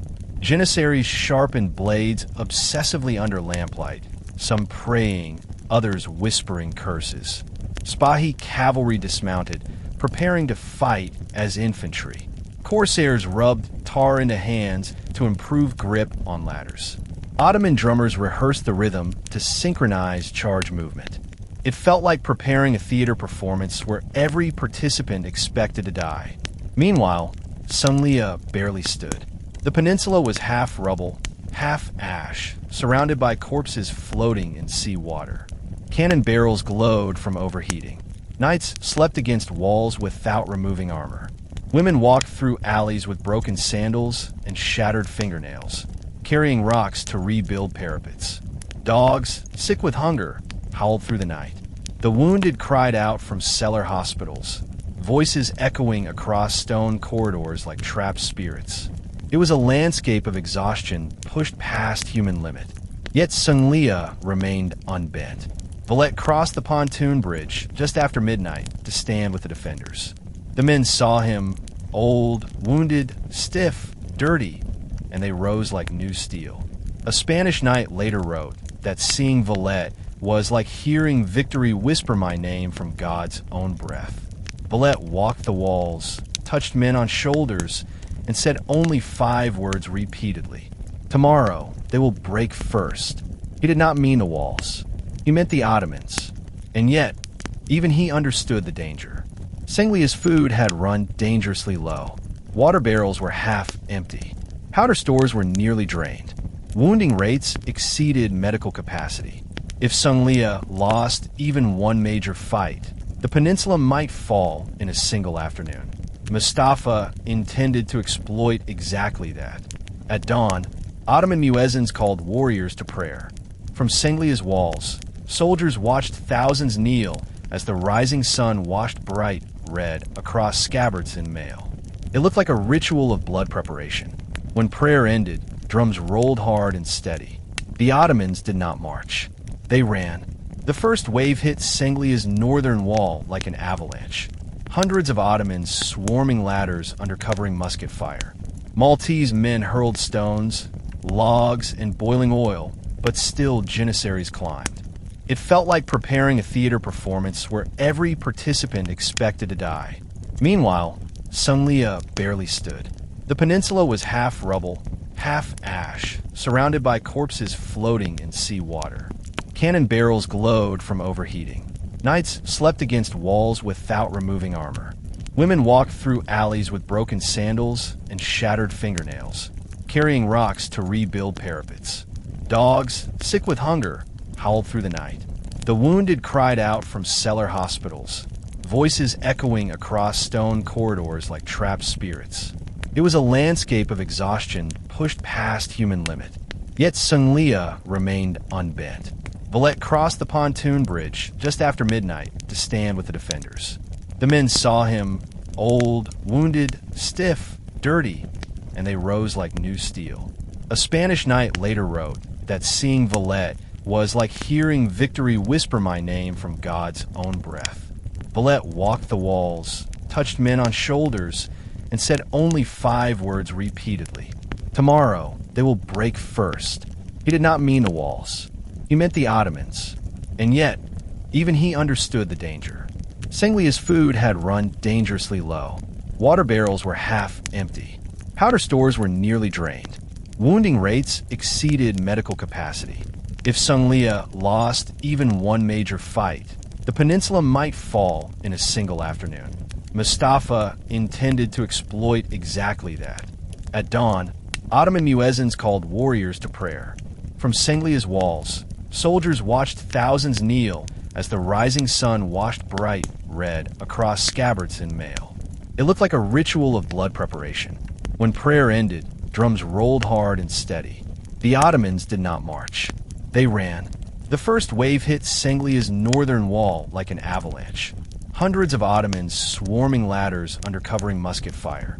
Maltese men hurled stones, logs, and boiling oil, but still janissaries climbed. One ladder alone carried 30 elite warriors, each stepping over dead comrades to push higher. Inside Sunglia, civilians formed a defense line behind soldiers. Women with knives fought beside men. Every alley prepared fallback barricades. Children carried powder pouches. Mothers soaked cloth to cover mouths against dust. Priests carried crucifixes forward and touched each defender's forehead. Ottomans reached the parapet. They were not repelled. They broke through. Sunglia screamed. For several minutes, the peninsula's wall top became a slaughter corridor. Knights battled janissaries in 3-foot proximity. Blood dripped onto the sea. Musketeers fired into fights at arm's length. A Maltese woman took a janissary's sword after he killed her husband and cut his throat with it. But the Ottomans kept coming, wave after wave. Mustafa cried the command for total commitment. Forward until the rock bleeds. Even Valette, who viewed battles with controlled expression, trembled. Sunglia was 2 breaths from annihilation. And then, unexpected salvation roared from the sea. Valette had hidden artillery barges behind St. Angelo to ambush the charge. They opened fire across the channel, blasting Ottoman lines sideways. Shrapnel tore ladders apart. Bodies flew outward into water. A cannonball sliced directly into an Ottoman command wing, killing a senior Janissary officer whose death shattered unit cohesion. The wall held. Barely. The siege of Sunglia was not over. But Malta had survived the opening blow. While Sunglia endured terror, Burgu faced something worse. The greatest breach attack since St. Elmo fell. Mustafa knew defenders were stretched thin between the peninsula and the main city. He ordered a 2-front onslaught timed so that both battles would peak simultaneously, forcing Valette to choose which half of Malta to sacrifice. Ottoman artillery pounded the Porto Torre breach for hours without pause, turning the rubble slope into shifting sand. Fresh corpses were blown apart before they could be added to barricade lines. The defenders knew it would take only one large collapse to allow hundreds of Ottomans to surge inward. By noon, the breach trembled under cannon fire like an earthquake. It groaned, stone bent outward, dust gusted out, and then, with a roar like thunder cracking mountains, the wall face disintegrated. Entire stone layers exploded into the street behind, annihilating several Maltese soldiers instantly. The breach was now wide enough for 50 men to enter side by side. Ottoman horns bellowed. The Janissaries charged. The defenders stared in horror at the size of the opening. Some believed this was death itself walking toward them. Valette rushed from Sunglia across the pontoon bridge at full sprint despite pain tearing his leg muscles. He saw the breach and whispered, "God stand with us, or bury us." He ordered reserves to throw every heavy object available across the new opening. Beams, carts, church furniture, statues, barrel frames, even gravestones ripped from cemetery edges. Civilians dragged material forward in madness-level frenzy, stacking debris into a wall only waist-high. Then the Ottomans arrived. The first 100 Janissaries slammed into the barricade. It buckled. Defenders stabbed from above. Muskets fired. The barrier held for 10 seconds. The second 100 hit. The barrier collapsed. Ottomans poured forward. For the first time, they entered Burga streets. And chaos exploded. Combat ripped through alleys and courtyards. Janissaries chased defenders behind houses. Maltese women hurled boiling soup and oil from rooftops. Knights charged headlong into melee, armor clanging against stone walls. Musketeers fired point-blank at charging swordsmen. Horses screamed. Children hid beneath corpses. Flies clouded open wounds. Valette waded into combat personally, slashing down 2 Janissaries before taking a sword slice across the cheek. Blood streamed into his armor joints. Still he fought, shouting instructions as men around him died. At the breach, the corpse wall that had protected Malta for months was trampled. Bodies ruptured under boots. Blood pooled ankle-deep. Knights slipped and fell into the gore, rising again to fight with crimson armor. The turning point came from the smallest unit, 12 Spanish knights. Seeing Ottomans spilling deeper into Burgu, they formed a tight shield wedge and charged, screaming a battle prayer. They hit the Janissary front line like a cannonball. Their ferocity shocked even their allies. They butchered every Ottoman in their path, clearing enough space for Mongabello militia to seal the breach behind them using sand-filled sacks and overturned wagons. The Janissary momentum broke. The infantry wave faltered. Mustafa ordered retreat. Burga lived, but at terrible cost. Hundreds died in minutes. And for the first time, Malta realized the breach could open permanently at any hour. Priests wrote the names of the dead into blood-wet ledgers. Children slept in crypts. Women carried the wounded while stepping on corpses. Streets ran red. Walls burned black. The city trembled violently beneath Ottoman rage. If Sicily did not come soon, Malta would fall. Everyone knew it, even Valette. The day's assaults revealed something crucial. The Ottoman army was fracturing. Not tactically, psychologically. Mustafa's forces could still fight, but their minds were splintering. Siege warfare had stolen sleep, clean water, proper food, medical care, leadership trust, and inner belief. Ottoman deserters began slipping away under night fog. Some attempted crossing to St. Angelo and begged to convert to Christianity in exchange for safety. The island prayed. The empire sharpened its swords. The world held its breath. Even after enduring months of artillery siege, naval attack, tunneling sabotage, ladder swarms, and round-the-clock musket harassment, Burgo believed it had survived the worst. But war, unpredictable and merciless, had another horror waiting: fire on an unimaginable scale. The Ottoman plan to bombard the city with incendiary projectiles, weeks in preparation, finally materialized, turning the sky above Burgu and Sunglia into a burning fallout, like the heavens themselves had caught flame. Shortly after sunset, Ottoman siege engineers prepared a new barrage technique, combining Greek fire, tar, oil resin, and powdered pitch inside clay pots, then sealing them with wax and binding them to iron shrapnel shells. When launched by catapult or fired through mortar tubes, these flaming globes exploded not only with fire, but with metal splinters. They didn't just burn, they shredded flesh before igniting it. The bombardment began just after the church bells tolled evening prayers. Instead of cannon thunder, defenders first heard an eerie whistling, long, drawn-out notes trailing smoke behind them. Then the shells fell. Dozens of fiery projectiles crossed the night sky, arcing over the harbor like comets, trailing sparks against darkness. When the first cluster landed atop Burgu's central quarter, the explosions lit the city brighter than daylight. Fires erupted instantly. Roofs flashed into flame. Fabric awnings combusted like dried leaves. Oil lamps stored for emergency use burst under heat, spreading liquid fire into alleys. Sparks clung to walls, igniting wooden shutters and balconies. A violent wind swept through narrow streets, carrying embers that leapt like living creatures from building to building. Within minutes, half of Burgu's upper quarter burned. Most drowned or murdered by their own side while trying. One deserter reached Burgu alive, his body covered in infection, his tongue swollen, his eyes wild. Between sobs, he told defenders that Ottoman trenches stank like graves. Men dig and die in the same hole. Ottoman surgeons reported mass hallucination among exhausted units. Men waking screaming that charred St. Elmo Knights were clawing their way up trench walls to drag soldiers below. Others refused food, claiming it was poisoned. Some chewed dirt in starvation delirium. Janissaries, the most feared soldiers in the world, began refusing orders. 2 units mutinied, demanding retreat. Mustafa executed their leaders. The executions did not restore morale. They deepened rebellion. Ottoman camp priests began preaching doom, saying God had closed heaven to them for killing too many martyrs at St. Elmo.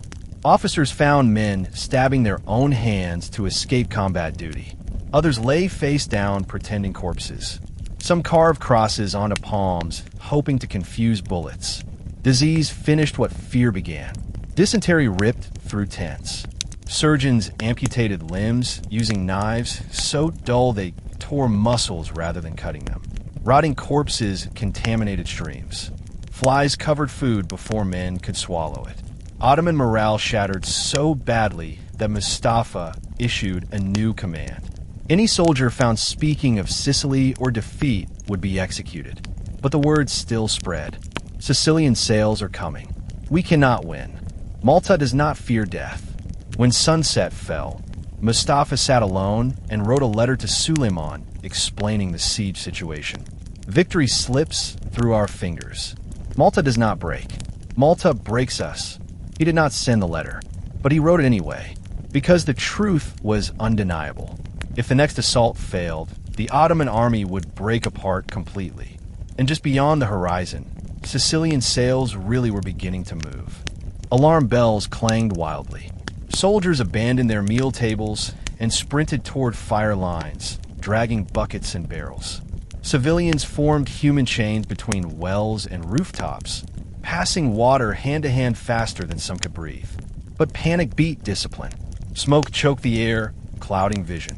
Mothers screamed for missing children. Dogs barked hysterically. Priests rang church bells to keep people from falling into frenzy. Ottoman artillery crews watched from across the harbor, cheering. They adjusted mortar angles to deepen destruction. New shells smashed powder stores, igniting cascading explosions that ruptured entire blocks. Men were blown apart before they could scream. Others ran ablaze, clothes melting into skin, collapsing in flaming heaps. Valette, seeing the glow from Fort St. Angelo, crossed to Burgoo in record time. Soldiers begged him to seek shelter, but he strode straight into burning streets, cloak of flame at its hem, shouting orders across chaos. Under his direction, defenders dragged loaded cannons out of burning gun rooms to new positions. Musketeers soaked gunpowder barrels with water to prevent detonation. Monks and fishermen moved furniture into street barricades to block fire spread. The city fought flames with the same rage used against swords. But the Ottoman barrage intensified. For hours, flaming missiles rained down.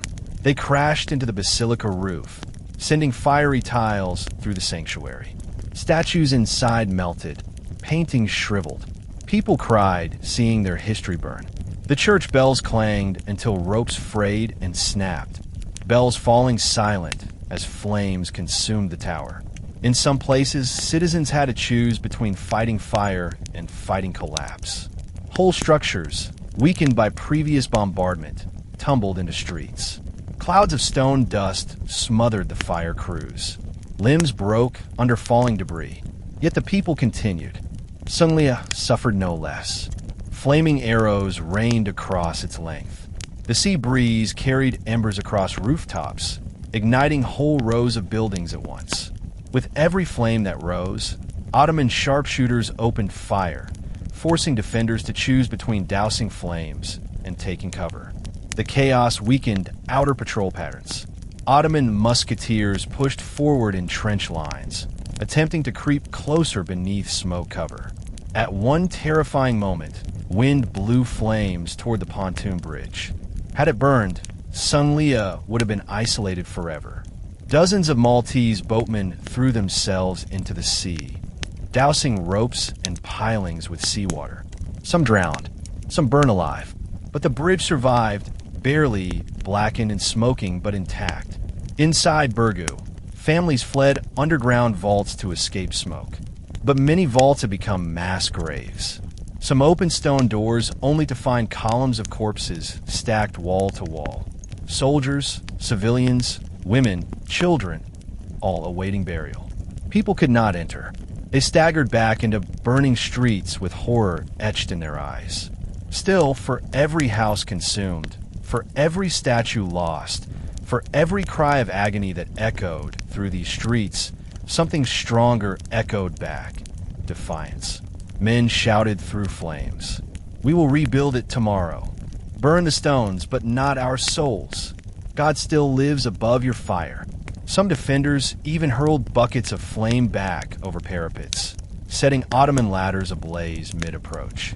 Fire became weapon instead of solely enemy. The Ottomans eventually halted the barrage, not because their strategy failed, but because they were horrified. They expected to see civilians break. Instead, they saw them become warriors. The flames forged resolve stronger than walls. By dawn, smoke hovered like mountain fog. Burgos smoldered. Sunglia steamed. But both stood. Fire had not broken Malta. Fire had strengthened it. The next morning, as ashes settled across the harbor like snow from a black winter, the Ottoman command tent shook under a storm of argument. While Burgoo still burned and civilians coughed blood into rags, Mustafa and Piali erupted into their most savage dispute of the siege. Their partnership, already strained through months of disagreement, finally shattered beneath the weight of failure, exhaustion, and pride. The fire bombardment had been intended not only to break Malta physically, but to cripple morale. Instead, it put new fire inside Malta's veins. Scouts returned with unbelievable reports. Defenders laughed inside the flames. Women carried burning beams away from houses. Valette walked through collapsing streets, shouting praise instead of orders. Ottoman soldiers expected reports of terror and civilian flight. Instead, they heard that the Maltese acted like people immune to death. Mustafa blamed Piali for losing too many ships early in the naval assault, claiming Ottoman cannon now had to fire from awkward angles because Piali would not risk his fleet to reposition the guns closer. Piali snapped back, reminding Mustafa that without naval presence, Sicily could send reinforcements unchallenged. Mustafa argued the fleet was useless anyway. Dwindling manpower, rotting food, and poor morale made it worthless. The argument escalated. Mustafa accused Piali of cowardice. Piali accused Mustafa of stubborn arrogance that killed thousands at St. Elmo and Porto Torre. Officers in the tent exchanged uneasy glances. The Ottoman army now had two heads, both snarling at each other rather than at the enemy. Soldiers outside the tent heard raised voices. The sound spread through the camp like poison. Janissary captains joined Mustafa's side. They respected land command and despised the navy after the Senlia disaster. Spahi cavalry lords sided with Piali, who promised them spoils if the city fell by tactical repositioning rather than brute assault. The Ottoman army, once the most disciplined force in the world, began dividing into factions. It showed instantly in trench work. For days following the fire barrage, attackers dug slower.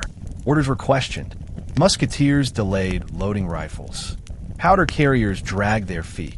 Disobedience crept into the war machine like rust. Ottoman doctors reported morale sickness, a psychological illness they had no treatment for. Soldiers sat staring at walls without moving. Some wept without reason. Others spoke aloud to comrades who had died months earlier. A few carved strange symbols into their own skin, believing it protected them. These signs terrified commanding officers. But nothing compared to what happened next. Ottoman troops discovered a new mass grave inside Burgu through Spigla's observation. Dozens of bodies stacked with stones atop them, turning street corpses into barricade walls. The horror of corpse fortifications damaged Turkish morale more than cannon fire. Many soldiers refused to approach the breach again, claiming the dead spirits protected the city. Word spread like plague. Malta builds with the dead. Meanwhile, Mustafa obsessed over one final attack. He told his staff Malta was days from famine, ignoring evidence to the contrary. Piali believed prolonging the siege would kill their entire army before the city broke. Tension thickened. Then came a terrifying rumor. Ottoman scouts claimed Sicilian sails were visible beyond the horizon. The rumor was false, but fear did not wait for confirmation. Soldiers panicked quietly. Many believed relief armies were already on the way. To combat rumors, Mustafa ordered executions. 5 Ottoman soldiers accused of spreading fear were beheaded at dawn. Their heads were placed on spikes, facing the trenches, so defenders could see brutal discipline being enforced. But the message failed. Even cruelty lost power against despair. Yet despite internal fracture, both commanders returned to their strategic maps. One belief still united them. Malta must fall before winter storms arrived. Without a decisive victory, Ottoman ships would be trapped in hostile seas, siege stocks would rot, and sickness would destroy the army faster than swords or cannonballs. For Mustafa, this siege had become personal. The Sultan demanded triumph. The world watched. His reputation hung by a thread. So he devised a new assault, the most colossal of all. He would attack Burgu and Senlia again, but this time he would throw every remaining elite soldier forward in a final storm. Janissaries, Sipahis on foot, corsairs thirsty for blood, Arab infantry, Albanian shock troops, and artillery covering every step. He believed Malta was weak after the fires. He did not know that Malta, forged in flame, was stronger than ever. While the Ottomans raged, Burgu performed a miracle that historians still struggle to comprehend. Overnight, the city rebuilt enough fortification to fight another day. It should have been impossible.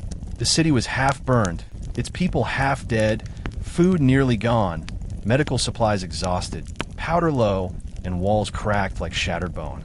But instead of collapsing, Burgu transformed into a hive of superhuman energy. After the firestorm ended, the night air still thick with smoke and glowing embers, Valette called every civilian and soldier to the main square.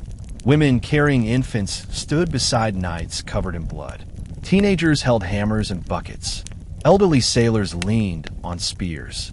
Even the wounded limped forward using makeshift crutches. Valette did not shout. He whispered, "This city is not stone. It is you." And then he walked away, leaving the crowd stunned and ready. The work that followed felt unreal. People moved like ants rebuilding a hill after a storm. Families tore apart their own homes to supply construction material. Wooden beams, shutters, floor planks, bed frames, even tables and chairs were carried to wall sites. Interior walls were dismantled brick by brick to create street barricades.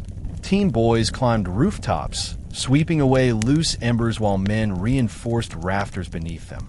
Priests carried stone chunks to barricade the church doors, not to protect themselves, but to make the church a shelter for the wounded. Even children barely tall enough to carry buckets worked until their hands bled.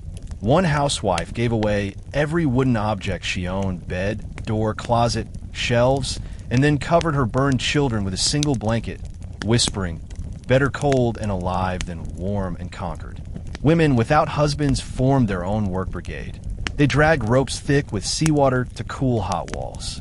They poured sand across scorching rooftops. They chopped ruined furniture into planks with butcher knives. Militiamen hauled heavy barrels of stones to the Porto Torre breach, building an interior crescent wall behind the existing barricade.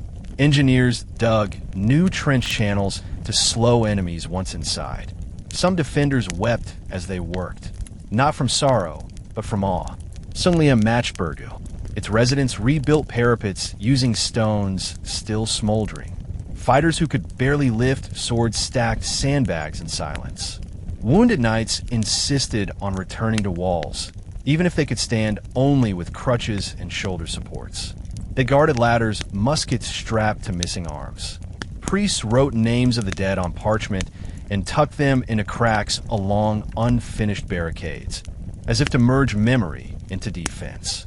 At sunrise, Mustafa woke expecting to see a ruined city ripe for assault. Instead, he saw walls higher, barricades thicker, defenses stronger. His artillery officers stared through spyglasses in disbelief. The city they burned was now more fortified than before. Mustafa trembled with rage, but beneath that fury hid fear. The defenders had crossed into a realm beyond normal warfare. They were no longer fighting for life. They were fighting to prove Malta could never be erased. The next Ottoman assault was inevitable. It would be colossal. It would be murderous. It would be final in intent. But Malta had prepared itself. Somewhere in distant Sicily, sails were being tightened. Reinforcements were preparing to launch. The world's fate waited on a narrow strip of water and a city refusing death. What came next would shake history. In the weeks that followed the firestorm, the Porto Torre breach became the most infamous piece of real estate in all of Malta, a scar through which death poured daily. Its shape changed constantly, widening and narrowing depending on bombardment levels. Its floor was an uneven mass of crushed stone and decayed bodies. The smell alone made new defenders gag. Wind carried the scent of rot through Burgu, clinging to clothing and hair no matter how hard people washed. Those stationed near the breach developed hollow stares, not from fear, but from exposure to sights no human should see. Ottoman artillery focused almost entirely on that single opening. Mustafa believed if he could widen Porto Torre enough for 300 men to push through shoulder to shoulder, the city would melt open. He enacted a brutal new bombardment schedule with relentless precision. Every hour, on the hour, fresh cannon volleys shattered the wall further. Stones the size of oxen heads tumbled inward. Whole architectural layers peeled away like tree bark under axe swings. The defenders took to shouting warnings. Cover! Cover! Seconds before impact, ducking behind planks and shields. Still, men died every hour, sometimes crushed, sometimes shredded by splinters. The earth trembled constantly. Doors would not stay closed. Windows rattled loose. Plates slid off tables. Sleep became impossible. Mothers stuffed cloth into children's ears to protect them from the nonstop percussion. Many people began hearing phantom cannon fire in silence, a condition modern psychologists would call trauma echoing inside the skull. Then the Ottomans charged. It began before sunrise, while mist still lay thick across the harbor. Scouts in Burgu reported weird silence from Ottoman trenches. The usual taunts and drum patterns were gone. No torchlicht fliegt, no incoming rifles fired. There was just mist and faint shuffling sounds behind fabric cover screens. Defenders braced themselves. Then a whistle, a single sharp, rising note. And from that signal, thousands burst from trenches simultaneously.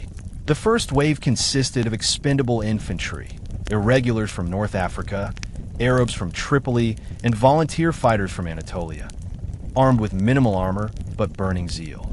They charged up the rubble slope, screaming praises to God, their feet splashing through blood still wet from previous fights. Maltese musketeers opened fire, but smoke blinded them. Ottomans reached the barricade faster than anticipated. Within moments, melee erupted violently at the breach mouth. The defenders, unable to hold the line with muskets alone, drew swords, axes, farming scythes, anything with edge or point. The air filled with screams. Men stabbed blindly. Shields slammed skulls. Some Ottomans used teeth to tear at faces. At such proximity, honor dissolved, replaced by animal survival. Behind the first Ottoman wave came ladders, hauled by janissaries shouting war chants. They slammed these ladders vertically into the breach so more soldiers could climb over rubble rather than choke through the funnel. Maltese defenders responded by pushing large boulders down the incline.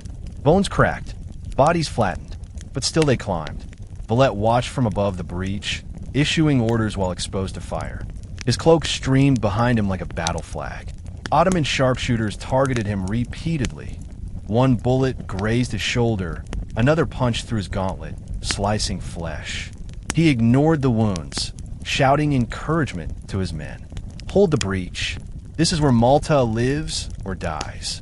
His voice carried over cannon thunder. After 30 minutes of slaughter, the first Ottoman wave broke apart, bodies piling higher than barricades. But the second wave arrived, janissaries, elite, armored, disciplined. They advanced without hesitation. Their muskets flashed in organized volleys. They forced entry deeper than any Ottoman unit had before. The defenders nearly collapsed. Panic surged. Ottoman flags appeared inside the breach shadows. People inside Burgu screamed that the city was lost. Then something unprecedented occurred. Maltese civilians charged the breach unarmored. Butchers, fishermen, sailors, blacksmiths, and farmers poured into the line wielding kitchen knives, anvils, boat hooks, axes, and hammers. Some charged barehanded, leaping onto Ottoman bodies to claw faces. A woman smashed a janissary's skull with a stone mortar bowl. Boys, so young they had no beard stab legs with sharpened sticks. This wave of fury stunned the Ottomans. The breach became a burial engine. Men toppled off ladders into pits of corpses. Blood sprayed across faces until vision blurred. Combatants slipped, fell, drowned in red mud. But Malta refused to crack. When midday came, heat intensified the smell. Flies swarmed into men's mouths as they fought. Nobody noticed. Rage muted revulsion. And then the tide turned. Knight's Hospitaller heavy units, Spanish, Italian, and French brothers, charged the breach full armored, two-handed swords raised like execution bars. They hacked through the exhausted janissary line, cutting shoulder to hip in sweeping strokes. Limbs flew. Helmets split. Ottoman morale faltered violently. Within minutes, the breach belonged to Malta again. Ottoman units withdrew, dragging wounded. The The rubble slope glittered with metal and torn fabric. Smoke settled as if tired. When night came, defenders collapsed in a sleep where they stood. Valette walked alone to the breach, stared at the mountain of corpses sealing it, and whispered to the dead, "You bought us another sunrise." If the Porto Torre breach was Malta's bleeding heart, the post of Castile was its shield arm, a defensive position held by some of the strongest knights in the order. Located on Burgu's landward northern face, the post guarded approach paths where Ottoman trenches neared dangerously close. The Castilian knights fought with grim pride, knowing that if their section fell, Ottoman troops would pour into Burgu's center and split the city in half. Mustafa recognized Castile as critical. He prepared a shock assault to seize it, believing that even if Porto Torre proved difficult, Castile might collapse first. He waited until Maltese attention shifted to Porto Torre, then struck Castile with an army prepared in secret. The attack began at midday. Ottomans launched dense smoke grenades to cloak their advance. The smoke rolled along the parapets, blinding defenders. It smelled acidic, stinging eyes and throats. Behind the smoke came ladders and armored janissaries. Unlike Porto Torre's brute force assault, this was a surgical strike, fast, quiet, deadly. The first wave achieved total surprise. Before defenders saw anything clearly, Ottoman soldiers were already on the walls. They leapt from ladders into Castilian positions, shouting victory cries. Maltese guards scrambled to respond, swords clashing against scimitars. Battle along the Castile walls became chaos. The wall's walkway was narrow. Men could not maneuver predictably. Knights lost footing. Silence slowly reclaimed earth. And then came infantry. A horn sounded, deep, trembling, terrible. Ottoman troops charged Porto Torre and Castile simultaneously. Janissaries front, corsairs behind, mercenaries third line, engineers pushing ladders, archers covering flanks, swords drawn, voices screaming. The smoke lifted just enough for Maltese defenders to see the wave approach, and what they saw nearly broke them. The Ottoman army coming forward was not thousands. It was tens of thousands. Every man who could hold a weapon marched. Mustafa had committed his entire force. It would be victory or annihilation. The Janissary vanguard reached the Porto Torre breach at full sprint, stepping over corpses fresh from bombardment. The new breach gap was wide enough to swallow whole squads at once. They surged upward, shields raised against musket fire, blades flickering beneath sunlight, voices chanting songs of conquest. Malta responded with cannon grapeshot at 80 feet. The first blast obliterated an entire rank of Janissaries. Men vanished in red mist. Shields flew upward like broken wings. But the second rank advanced over the bodies without pause. Ottoman discipline fused with desperation. Then the melee began. Atop the rubble mouth, Maltese and knights stood shoulder to shoulder, swinging weapons until arms burned numb. No formations, no order, no tactics, just killing. A Janissary captain leapt onto parapet stone, sword raised to signal victory. Before he could shout command, a Maltese mason smashed his skull with a hammer. Blood sprayed across wall face. Another Janissary took his place instantly. Below the breach, Ottoman bodies stacked upward like stairs. Men climbed their own dead to reach defenders. Musketeers fired point blank into faces. Smoke froze air. Screams drowned inside thunder. Valette entered the breach. He should not have survived seconds there. He fought like man abandoned by death, blade flashing, armor ringing, voice roaring commands. His presence made men strike harder. Wounded knights rose to fight again beside him. Some defenders fought with one arm. Others wrapped belts around legs to keep bone aligned. Ottoman reinforcements poured forward. A Janissary nearly hacked Valette down, his scimitar slicing cloak and armor. Valette staggered, shield shattered. A Spanish knight leapt between them, taking blade to heart. He grinned as he died and whispered. For Malta, the breach trembled. It nearly fell. Desperation erupted. Women joined battle with kitchen knives, rocks, pitchforks. Priests struck with crucifix staves. Boys stabbed, knees of Ottoman attackers crawling upward. Still, Ottomans came. Hours passed. Sun blazed. Blood dried on stone. The ground turned slippery with gore. Men fell, were trampled, rose again only to die twice. And then, a trumpet sounded from Berga Harbor. Everyone froze. From St. Angelo, 2 stored cannons, never before fired in the siege, opened at point-blank angle across breach mouth, loaded with chain shot. The explosion shredded Ottoman center like paper. Hundreds fell in seconds. The breach line collapsed inward. Mustafa screamed orders to continue, but his army hesitated. That hesitation changed history. For the first time since St. Elmo fell, the Ottoman army stepped back, not from command, from instinct, from fear, from exhaustion. And when sunset arrived, they withdrew. The final assault had failed. Malta still lived. The morning after Mustafa's catastrophic failure at the Porto Torre breach was one of the strangest mornings in the entire Great Siege, because both armies woke in silence, not fury. The battlefield, which had hours earlier roared with thunder, now felt like the world beneath it had died. The sky hung gray, heavy with heat, dust, and smoke residue. White ash drifted down like snow from burned debris. A thin, ghost-like layer coated both Burgu and the Ottoman trenches. Men woke unsure whether they were alive, dead, or sleepwalking inside nightmares. Ottoman soldiers opened their eyes knowing the unthinkable had happened. They had thrown everything they possessed, every remaining elite soldier, every functioning siege engine, every reserve unit, and Malta still stood. The psychological blow was not just deep, it was mortal. Siege veterans later wrote that this was the morning the Ottoman army aged 20 years overnight. In the trenches near Porto Torre, bodies lay so thick across dirt that some men simply stepped upon corpses rather than move them.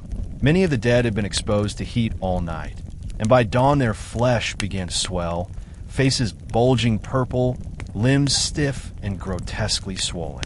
Birds pecked at exposed wounds. Rats gnawed at fingers. Flies stormed the scene in black clouds.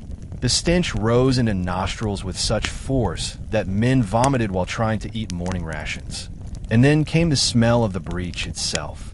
The great slope beneath Porto Torre had become an open grave layered with hundreds of Ottoman, Maltese, Italian, Spanish, French, and North African corpses all mashed into one gore-soaked corridor. Their skin baked beneath the August sun. Armor fused to flesh. Eyes melted shut. Blood had dried into black mud. Worse, wounded soldiers who had crawled atop heaps to escape death had died there overnight, their bodies dying mid-climb, frozen in grotesque reaching positions. Ottoman morale collapsed further when some soldiers noticed Malta's defenders standing atop walls, watching the trenches with expressions not of fear, but of pity or contempt. These defenders had slept little or not at all, yet stood upright in sunlight, armor strapped, helmets on, mouths grim but firm, sending a message more brutal than cannon fire. We're ready again, if you are. What followed next deepened Ottoman humiliation. The Maltese began singing. It began with a handful of voices, wounded soldiers kneeling on parapets, whispering hymns. But soon the sound grew, rolling from Singlia to Burgu, from castle roof to broken tower. Their hymn echoed Latin verse across water, steady, slow, defiant. And every Ottoman soldier heard it.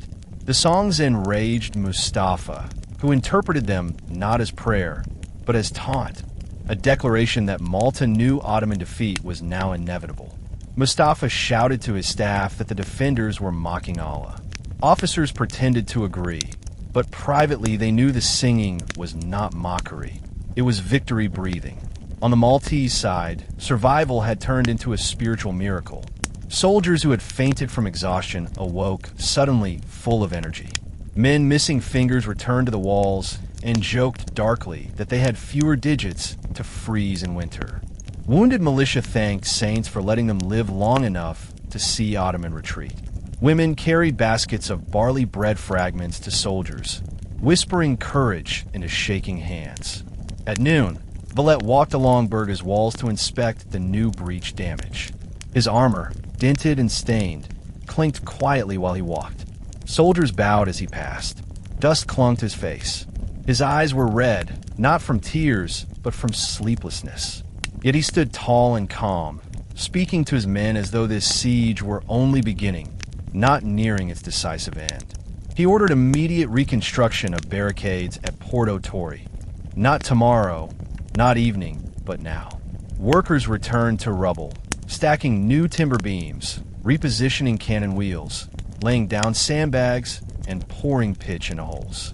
Some defenders collapsed mid-task, unconscious from exhaustion. Women dragged them aside and took their places. Priests mixed mortar with sea water, chanting prayers while they labored.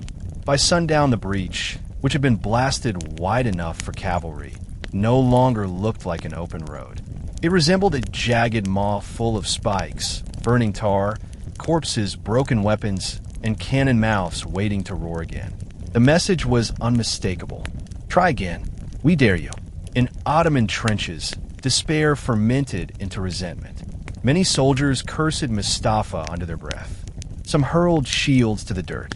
A Janissary captain spat at the ground and muttered that Allah had abandoned this campaign. Another openly said they were now fighting not for victory, but to avoid execution. The siege had changed. Malta fought for life. Ottomans fought for shame avoidance. That difference widened the power gap more than cannons ever could. The greatest turning point that followed the failed assault was not physical, but psychological. The Ottoman leadership itself fractured beyond repair. For months, tension simmered between Mustafa and Piali, but after the defeat at Porto Torre and the failed Singlia assault, anger erupted into open hostility. Inside the command tent that afternoon, Mustafa raged like a wounded lion. He kicked over maps, slashed tent ropes, and screamed accusations at Piali, blaming him for refusing to push the fleet into closed-water assault zones. Mustafa shouted, "You cost me the sea, and you cost the land." Piali responded coldly, asserting that the Navy had nothing to gain in close-range assaults, that too many galleys were already damaged, and that Mustafa had refused every tactical suggestion to retreat to open harbors and regroup. Their voices carried so loudly through camp that soldiers outside paused their tasks to listen. And when Mustafa referred to Piali as a coward hiding behind sails, Piali attacked him verbally with equal venom. "You have stuffed graves with Janissaries, and you asked me to drown the fleet?" The argument escalated until officers had to stand between them to prevent physical blows. This leadership breakdown rippled through ranks. When soldiers see their commanders lose unity, armies begin to rot from the center. Many Ottoman officers privately believed the campaign had already lost purpose. They began to plan their own post-siege futures rather than strategies to win. Some wondered if the Sultan would execute every commanding officer upon hearing of Malta's resistance. Others thought Mustafa might face mutiny. Ottoman morale worsened further when they learned how few knights remained in Malta. Rumors spread wildly through camp that Malta had less than 2,000 effective fighters left. Instead of encouraging renewed assault, this number terrified them. Because if Malta could hold off over 30,000 Ottomans with so few men, then God clearly favored Malta. The Sultan's decree weighed on Mustafa like lead. He was expected to conquer Malta or die trying. But the empire no longer had strength to do either. The Janissaries begged officers to negotiate surrender terms. Officers refused, fearing execution. Some mercenaries abandoned trenches and fled into countryside, hoping Christian villagers might spare them. They were wrong. Armed Maltese peasants hunted those deserters with destructive fury. Disease spread faster. Ottoman soldiers developed fevers that cooked them alive beneath armor. Dysentery drained entire battalions. Horses died faster than they could be skinned. Gunpowder spoiled from humidity. Cannon ropes snapped. Wood warped. Nature itself joined Malta's defense. But worst of all, fear spread like flame. One night, several Janissaries awakened screaming that St. Elmo's dead knights marched across the harbor's surface in lines of fire. Soldiers ran from trenches convinced ghosts stalked the night. Ottoman officers denied it, but when torches flickered from Sunglia walls and fog rolled across the water, men swore they saw glowing shapes moving in mist. Madness infected the camp. Yet Mustafa still insisted on preparing another attack. He walked trench lines, sword drawn, telling soldiers they would die if they did not fight. But his threats no longer held weight. Many men had reached the level of hopelessness where death sounded like escape rather than punishment. This was the end of Ottoman power, not from military defeat, but from spiritual collapse. While Mustafa's empire bled into dust, the spark that would end the siege finally ignited. Sicily moved. On the night following the final failed breach assault, Valette climbed Fort St. Angelo again to scan the northern sea. His captain stood nearby, holding breath in anticipation. For nights they had seen shadows, flashes, faint silhouettes that could be imagination or hope. But tonight something changed. The moonlight illuminated the horizon perfectly. And there they were, Actual's chiefs, approaching, dozens. Torch lines moved rhythmically in distance. The sea reflected orange streaks of flame. It wasn't imagination anymore. The Sicilian relief fleet had finally arrived. Valette lowered the spyglass. Tears welling though, he kept expression calm. He turned to his captains. It is time. Word traveled through Burgo like lightning. Before dawn, whispers filled every alley. They've come. Sicily is here. We are saved. Women fell to knees and kissed charred stones. Soldiers embraced weeping. Children cheered. Priests rang iron bells with shaking hands. Bells damaged by war, now used to announce reprieve. In Sunglia, cheers echoed so loudly that the Ottomans heard them. The sound sent terror through trenches. Mustafa demanded an explanation, but scouts returned pale-faced. We see sails, Pasha. Mustafa's reply was a whisper. Impossible. But the truth became undeniable at sunrise. In blazing daylight, the Ottoman army saw the Sicilian fleet anchored at St. Paul's Bay. Soldiers panicked. If Malta survived 70 days against impossible odds, what chance did the exhausted Ottomans have against fresh, well-fed reinforcements? Ottoman morale shattered instantly. Mustafa raged like a man drowning inside fire. He demanded one last all-or-nothing assault, but officers refused. Soldiers openly threatened desertion. Some argued that marching towards Sicily would kill them faster than surrendering. Mustafa finally realized the truth. The siege had failed. Malta, the island empire expected to fall in 7 days, had bled the Ottoman war machine dry. Soon, the relief force would march. Soon, the Ottomans would retreat. Soon, the world would change. The final chapter approached, and Malta stood ready to witness history break in its favor. The end of the siege approached, but would not arrive quietly. It would come in flame, steel, and screams. As August carved deeper into the Maltese landscape, the nature of the siege changed. It was no longer defined by constant colossal attacks, but by slow and choking attrition. The kind that did not roar like cannons, but whispered death through disease, starvation, infection, and despair. The nights grew hotter, the days unforgiving. The air felt thick enough to drink, saturated with humidity, gun smoke, fly clouds, and the scent of death that drifted continuously from trenches, breach hills, burned buildings, mass grave pits, and the sea itself. The Mediterranean sun, once romantic, warm, and golden, became a monstrous eye glaring down without mercy. Inside Burgu and Sunglia, heat amplified everything. Wounds that might have healed in spring now festered under summer rot. Infections spread like fire, carried by sweat and flies. Surgeons, overwhelmed by numbers, had to prioritize who might live and who was already doomed. They looked into faces swollen with fever and made grim decisions. Amputation tables never emptied. Blood soaked into wood grain until the tabletops permanently darkened like obsidian. The smell inside crypt hospitals was indescribable. Wooden rafters dripped condensation from steam rising off infected bodies. Mold grew on sheets. Rats gnawed on old blood clots. At night, mothers held their injured sons and rocked them while humming songs no one remembered learning, voices trembling from exhaustion. When their children died in their arms, the mothers did not scream. Screaming required strength no longer available. They simply kissed cold foreheads and laid them beside others. Food became warfare. Malta's grain stores ran shockingly low by mid-August.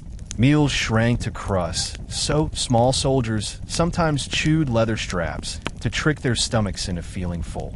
You have just listened to the unbelievable, world-shaking story of the Great Siege of Malta. A brutal confrontation that proved the impossible can happen when people refuse to surrender. Today you learn how. White Medium Star tiny island stood against an empire. White Medium Star ordinary civilians fought beside elite warriors. White Medium Star faith, unity, and identity defeated numbers and fear. White Medium Star, the Ottoman Empire, the strongest military power of its age, was forced to retreat. White Medium Star Malta rewrote history through courage, sacrifice, and unbreakable will. The moral of this story is clear. Human strength isn't measured by size or numbers, but by heart. Malta survived because its people refused to believe defeat was destiny. They rebuilt broken walls with broken bones, fought hunger with hope, and transformed despair into fire. That message doesn't belong only to history. It belongs to all of us. When life surrounds you like the Ottoman army, remember Malta. When the world believes you are too small to make change, remember Malta. When everything feels impossible, remember Malta. And this is just one epic journey. Here on History Teller YT, more extraordinary battles, lost civilizations, forgotten empires, powerful legends, and world-shaping stories are waiting. So come back. Return for the next chapter. Return for the next war. Return for the next truth hidden beneath centuries. Subscribe, stay curious, and step with us into history again. Because on this channel, history doesn't sleep. It lives, it breathes, and together, we will tell it. The knights rationed supplies with ruthless discipline. Each man received barely enough to survive. Civilians received even less. Women baked flour mixed with ash to thicken bread loaves. Children hunted lizards among rubble. Some families boiled grass. Many collapsed from hunger and woke gagging on dust. Water was worse. Wells cracked from cannon tremors, their channels clogged with soil. Some wells filled with corpses, especially near Castile, and had to be sealed, the smell unbearable. People drank stored rainwater turned sour, adding herbs so bitterness masked rot. Priests prayed over barrels for purification, believing God might cleanse what human hands could not. Yet through it all, Berga lived. Men still climbed walls at dawn. Women still carried stones to repairs. Children still whispered songs before sleep. This stubborn existence became a weapon more powerful than armor. Meanwhile, Sunlia deteriorated differently. Its geography, surrounded by seawater on three sides, meant the smell of the dead drifted endlessly upward from beneath cliffs where bodies had fallen or been thrown. The sea foamed red on hot afternoons, bubbles rising from decomposing flesh beneath the waves. Fish floated belly up, poisoned by decay and munitions residue. But Sunlia possessed something Berga lacked, an anchor of emotional identity. Its population became family. Soldiers, civilians, knights, priests, and orphans all bound by shared terror. They ate together, fought together, slept together under broken arches. When one household lost a roof, another offered theirs. When a father died, for other men stepped forward to protect his children. This unity kept spirits alive, even as bodies failed. Inside the Ottoman camp, however, August heat produced different demons. Supplies spoiled faster than cooks could prepare meals. Meat grew maggots in less than a day. Bread molded within hours.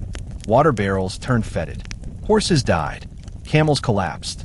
The heat drove flies into maddening swarms. Ottoman soldiers often fought simply to brush insects off their faces, adding rage atop exhaustion. Disease stalked the camp savagely. Dysentery, cholera, and fever erupted. Surgeons sharpened blades, but lacked medicine. Their tents smelled like death factories, identical to Burga's hospitals, yet multiplied by numbers 4 times larger. Soldiers lay beside one another in trenches too weak to stand, huddled beneath torn blankets, whispering to themselves while delirious. Some begged to die quickly, others begged for water. Many died silently, unnoticed for hours until comrades shook them and found their skin cold. Ottoman morale continued collapsing. Entire units refused to stand when ordered. Mustafa responded with executions, heads rolling in blood-soaked sand to enforce obedience. The executions worked for a day, then fear mutated into resignation. Soldiers no longer fought to win. They fought not to be punished. That shift, though subtle, indicated irreversible psychological decay. And yet, though both sides suffered unspeakably, one side gained advantage. Malta, while Ottomans weakened daily under weight of disease and hunger, Maltese defenders, though starving, found strength in the knowledge that survival alone meant victory. Time favored them. Every sunrise meant Sicilian reinforcements sailed closer. Every sunset meant Ottoman ammunition stocks shrank further. Even if Burgu and Singlia were one day from starving to death, that day had not come yet. Valette understood this. He said to his men, "We do not win by killing them. We win by outliving them." The psychology stuck. Throughout August, Maltese soldiers mocked Ottoman trenches across the harbor, shouting, "We can smell your graves being dug. The vultures circle your flags. You are dying without seeing Sicily." Ottomans shouted back through cracked voices, "We will tear your hearts before winter." But those insults lacked belief. Theirs had hollow echo. The Great Siege was no longer a war of conquest. It was a test of which side broke first, spirit or flesh. The Ottomans began to break. Despite disease, desertion, heat, and failure, Mustafa refused retreat. He carried 2 pressures stronger than any wall: the wrath of Suleiman the Magnificent and his own burning pride. To return home defeated meant humiliation not just for himself, but for the entire Ottoman Empire. Generations would remember Malta not as a campaign, but as a curse. Mustafa could not bear that legacy. His solution was madness and logic woven together, a final storm assault. One last overwhelming strike designed to crush Burgu and Singlia in a single synchronized blow. The plan involved splitting his forces to attack 3 fronts at once. Porto Torre breach in Burgu now expanded to near city width. The post of Castile along the northern ramparts. A stealth nighttime infiltration through tunnels into Burgu's back streets. This was not desperation, this was calculation. Mustafa believed the defenders had become complacent after surviving so many waves. Therefore, if he launched a final explosion of force after days of reduced attack, he might catch Malta off guard. The breach had grown wide enough for cavalry. The wall beneath Castile was riddled with fissures. Ottoman tunnels had progressed frighteningly near city center. Several engineers swore they could collapse entire neighborhoods if gunpowder barrels were placed correctly. Mustafa summoned his command leaders, outlining the strike. Many officers stared blankly at the map, too tired to resist. But a few raised objections. One Janissary captain argued, "Even if we break inside, how do we hold the city? Malta fights to the last man. We will be swallowed." Mustafa slammed his fist onto the map table so hard that ink spilled across Burgu's drawing. He roared, "If Malta continues to mock us, we shall burn Burgus stone by stone." He planned to torch the city if captured. Piali, though silent publicly, believed the plan suicidal. He suggested retreat towards St. Paul's Bay, rebuild supply routes, and attack from hinterlands. Mustafa mocked him for cowardice. "You turn the sea into our grave. Do not tell me how to save the land." Ottoman troops overheard yelling. Trust between leaders collapsed completely. 2 generals even dueled verbally in a heated argument near the tents, drawing daggers before subordinates restrained them. Yet the plan continued. Mustafa ordered huge equipment movements toward Porto Torre. Battering rams, rolling shields, siege towers, ladder carts. He stockpiled archers to provide suppression fire, loading each with multiple quivers. He commanded artillery crews to dig new gun platforms closer to Berge's face, even if it meant risking close-range counterfire. At night, he walked trenches alone, touching stone walls, whispering that next week would rewrite Empire fate. Soldiers watched him with hollow eyes.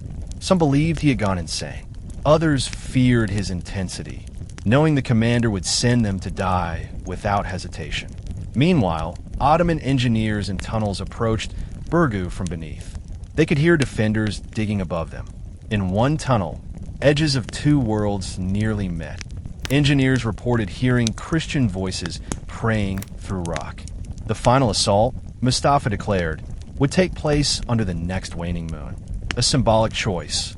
Waning moon meant Ottoman crescent was shrinking, but Mustafa swore it would be reborn above Berge's walls. Rumors raced. Maltese spies heard fragments of the plan and reported it to Valette. The Grand Master listened silently, nodding once. He gathered his officers and stated, "They are coming with the strength of a dying giant. A dying giant is most dangerous." He then ordered countermeasures unprecedented in the siege. Every man to sleep in armor. Every cannon loaded at all times. Every breach barricade tripled. Night watch increased. City street traps built. Boiling oil pits prepared. Rooftop spears sharpened. New trenches dug behind bridges. Fire pots stacked. Wounded brought to walls. Some officers protested that wounded could barely walk. Valette answered, "Those who breathe can lift blades. Those who crawl can load guns." He meant it. Civilians protested exhaustion. Valette replied, "One night more of work will save 1,000 mornings." The order spread like gospel.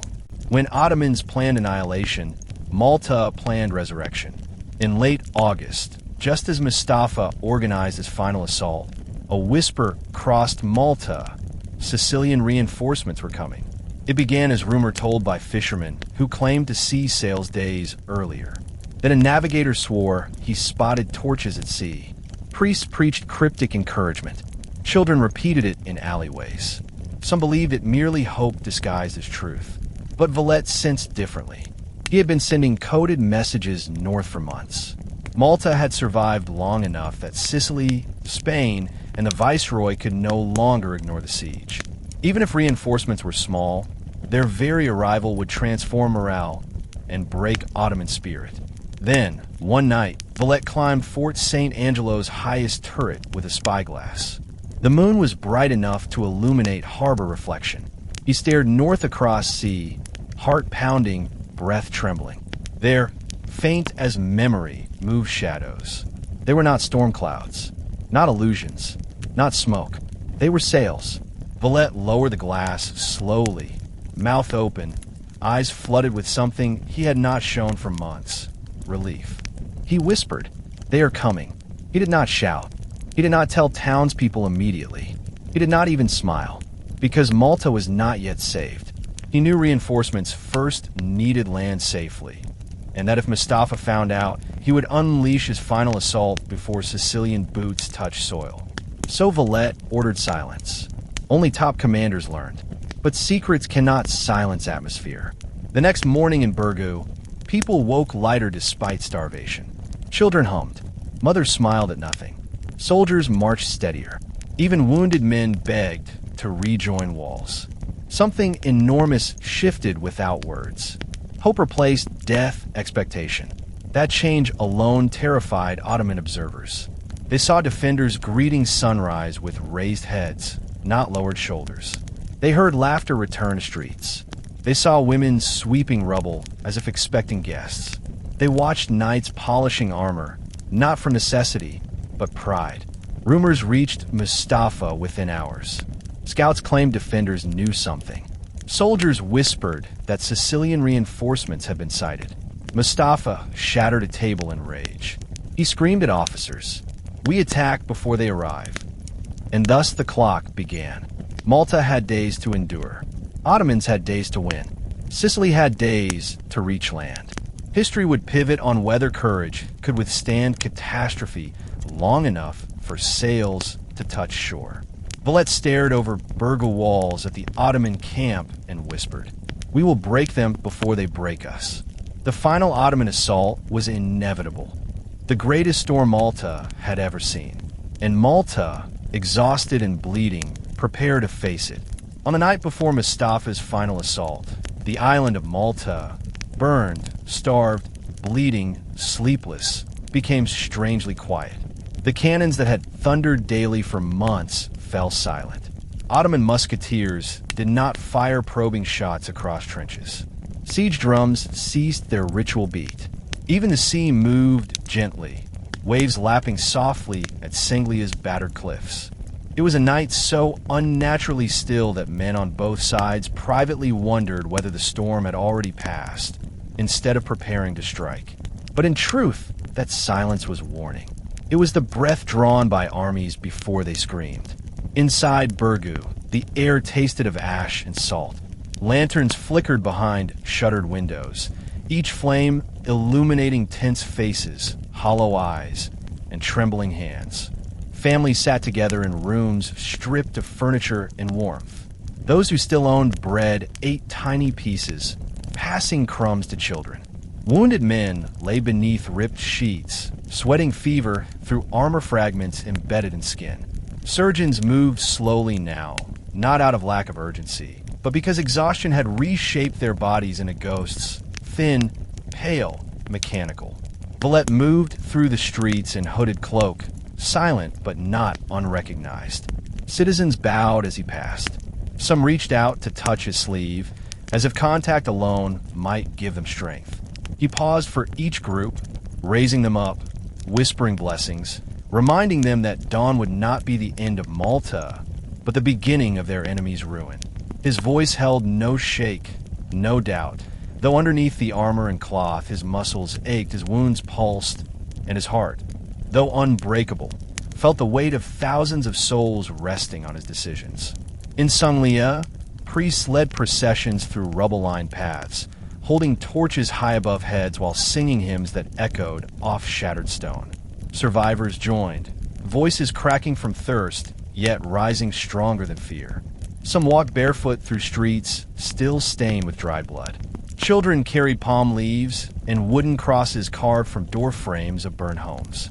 As the night deepened, they placed candles along parapets where friends had died, turning battlements into glowing memorials that the Ottomans could see from across the harbor. It unsettled them, Ottoman soldiers, watching Malta's coastline glitter gold against darkness, whispered in trenches. They worship death. They are not human. They shine when the world should darken.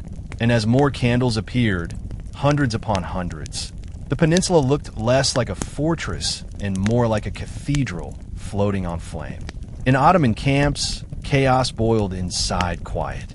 Men lay awake beneath rotting canvas, clutching weapons and muttering prayers.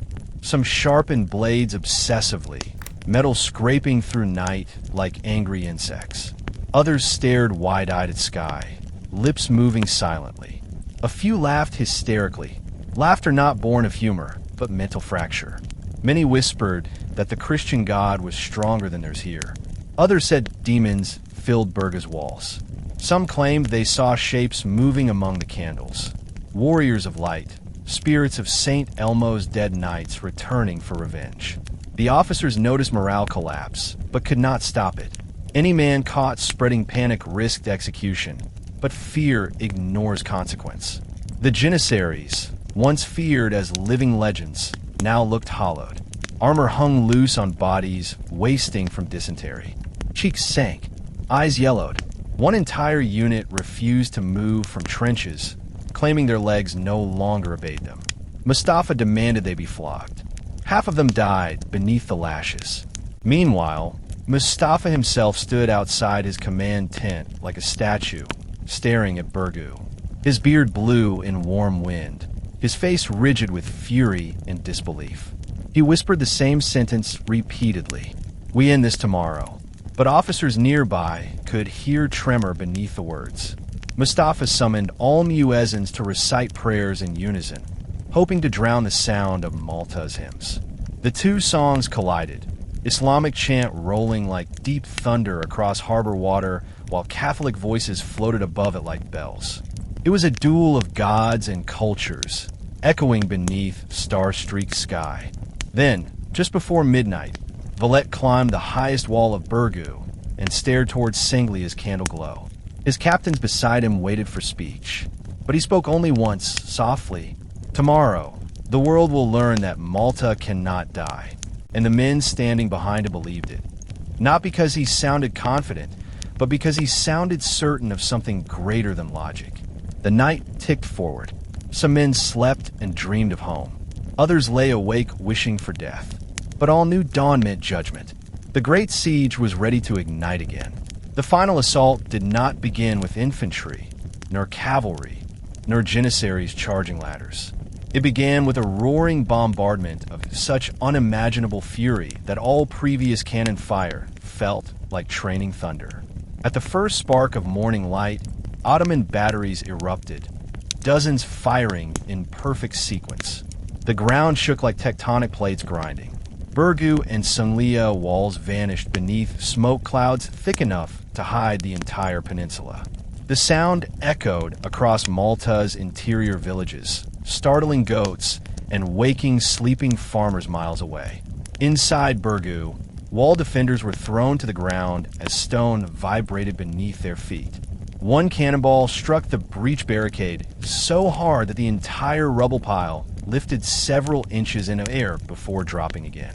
Another shot tore through Castile's parapet and blasted Knight completely off the battlement, sending him flying 10 feet in a street below, armor ringing like dropped anvil. The artillery assault continued without pause for hours. Maltese musketeers fired blindly at smoke. Cannon crews attempted return fire, but often missed. The air trembled too violently to aim accurately. The walls themselves seemed to scream, stone grinding, cracking, spitting dust. Chunks broke off and rolled through streets. Women dragged children beneath arches. Priests held onto church pillars to remain upright. Wind carried debris through air like deadly hail. Sanglia fared no differently. The peninsula became a cloud. Houses collapsed inward. Windows shattered by shock waves. Hospital ceilings rained plaster onto wounded men lying helpless beneath. A surgeon's knife clattered across floor as he was thrown forward by concussion blast. Blood from operating tables splashed everywhere. And still, Ottomans fired. Mustafa had ordered his entire artillery reserve used in one morning. They burned through powder like water through fingers. Gun crews collapsed from heat, but were dragged upright by captains screaming at them to continue. The barrels of their largest cannons glowed red-hot. Metal warped. Wheels cracked. But Mustafa did not care. He wanted Malta erased. At the Porto Torre breach, the bombardment finally achieved what months of shelling had not. The lower supporting wall behind rubble split open, revealing inner city interior. A second breach existed now, wide, raw, lethal. Ottoman soldiers cheered wildly. In Castile, parapet sections fell completely, killing dozens instantly. But Malta did not break. Even under bombardment, so violent that many defenders vomited from disorientation, Valette refused retreat. He sprinted across Burgu streets, screaming orders that somehow pierced through thunder. Repair the breach. Reinforce Castile. Cover the guns. Men obeyed. In the middle of cannon barrage, defenders ran into rubble dust, dragging timbers across streets to block the new breach opening. They shoved sandbags into gaps. They hammered nails through wood with bare fists when hammers were lost. They worked through collapsing fire, choking dust, and falling stone. Ottoman officers watched in disbelief. They had just broken city walls that should have doomed Malta, and the Maltese were rebuilding them under cannon fire. After 6 hours, Mustafa ended bombardment. Not because city fell, but because his barrels risked exploding.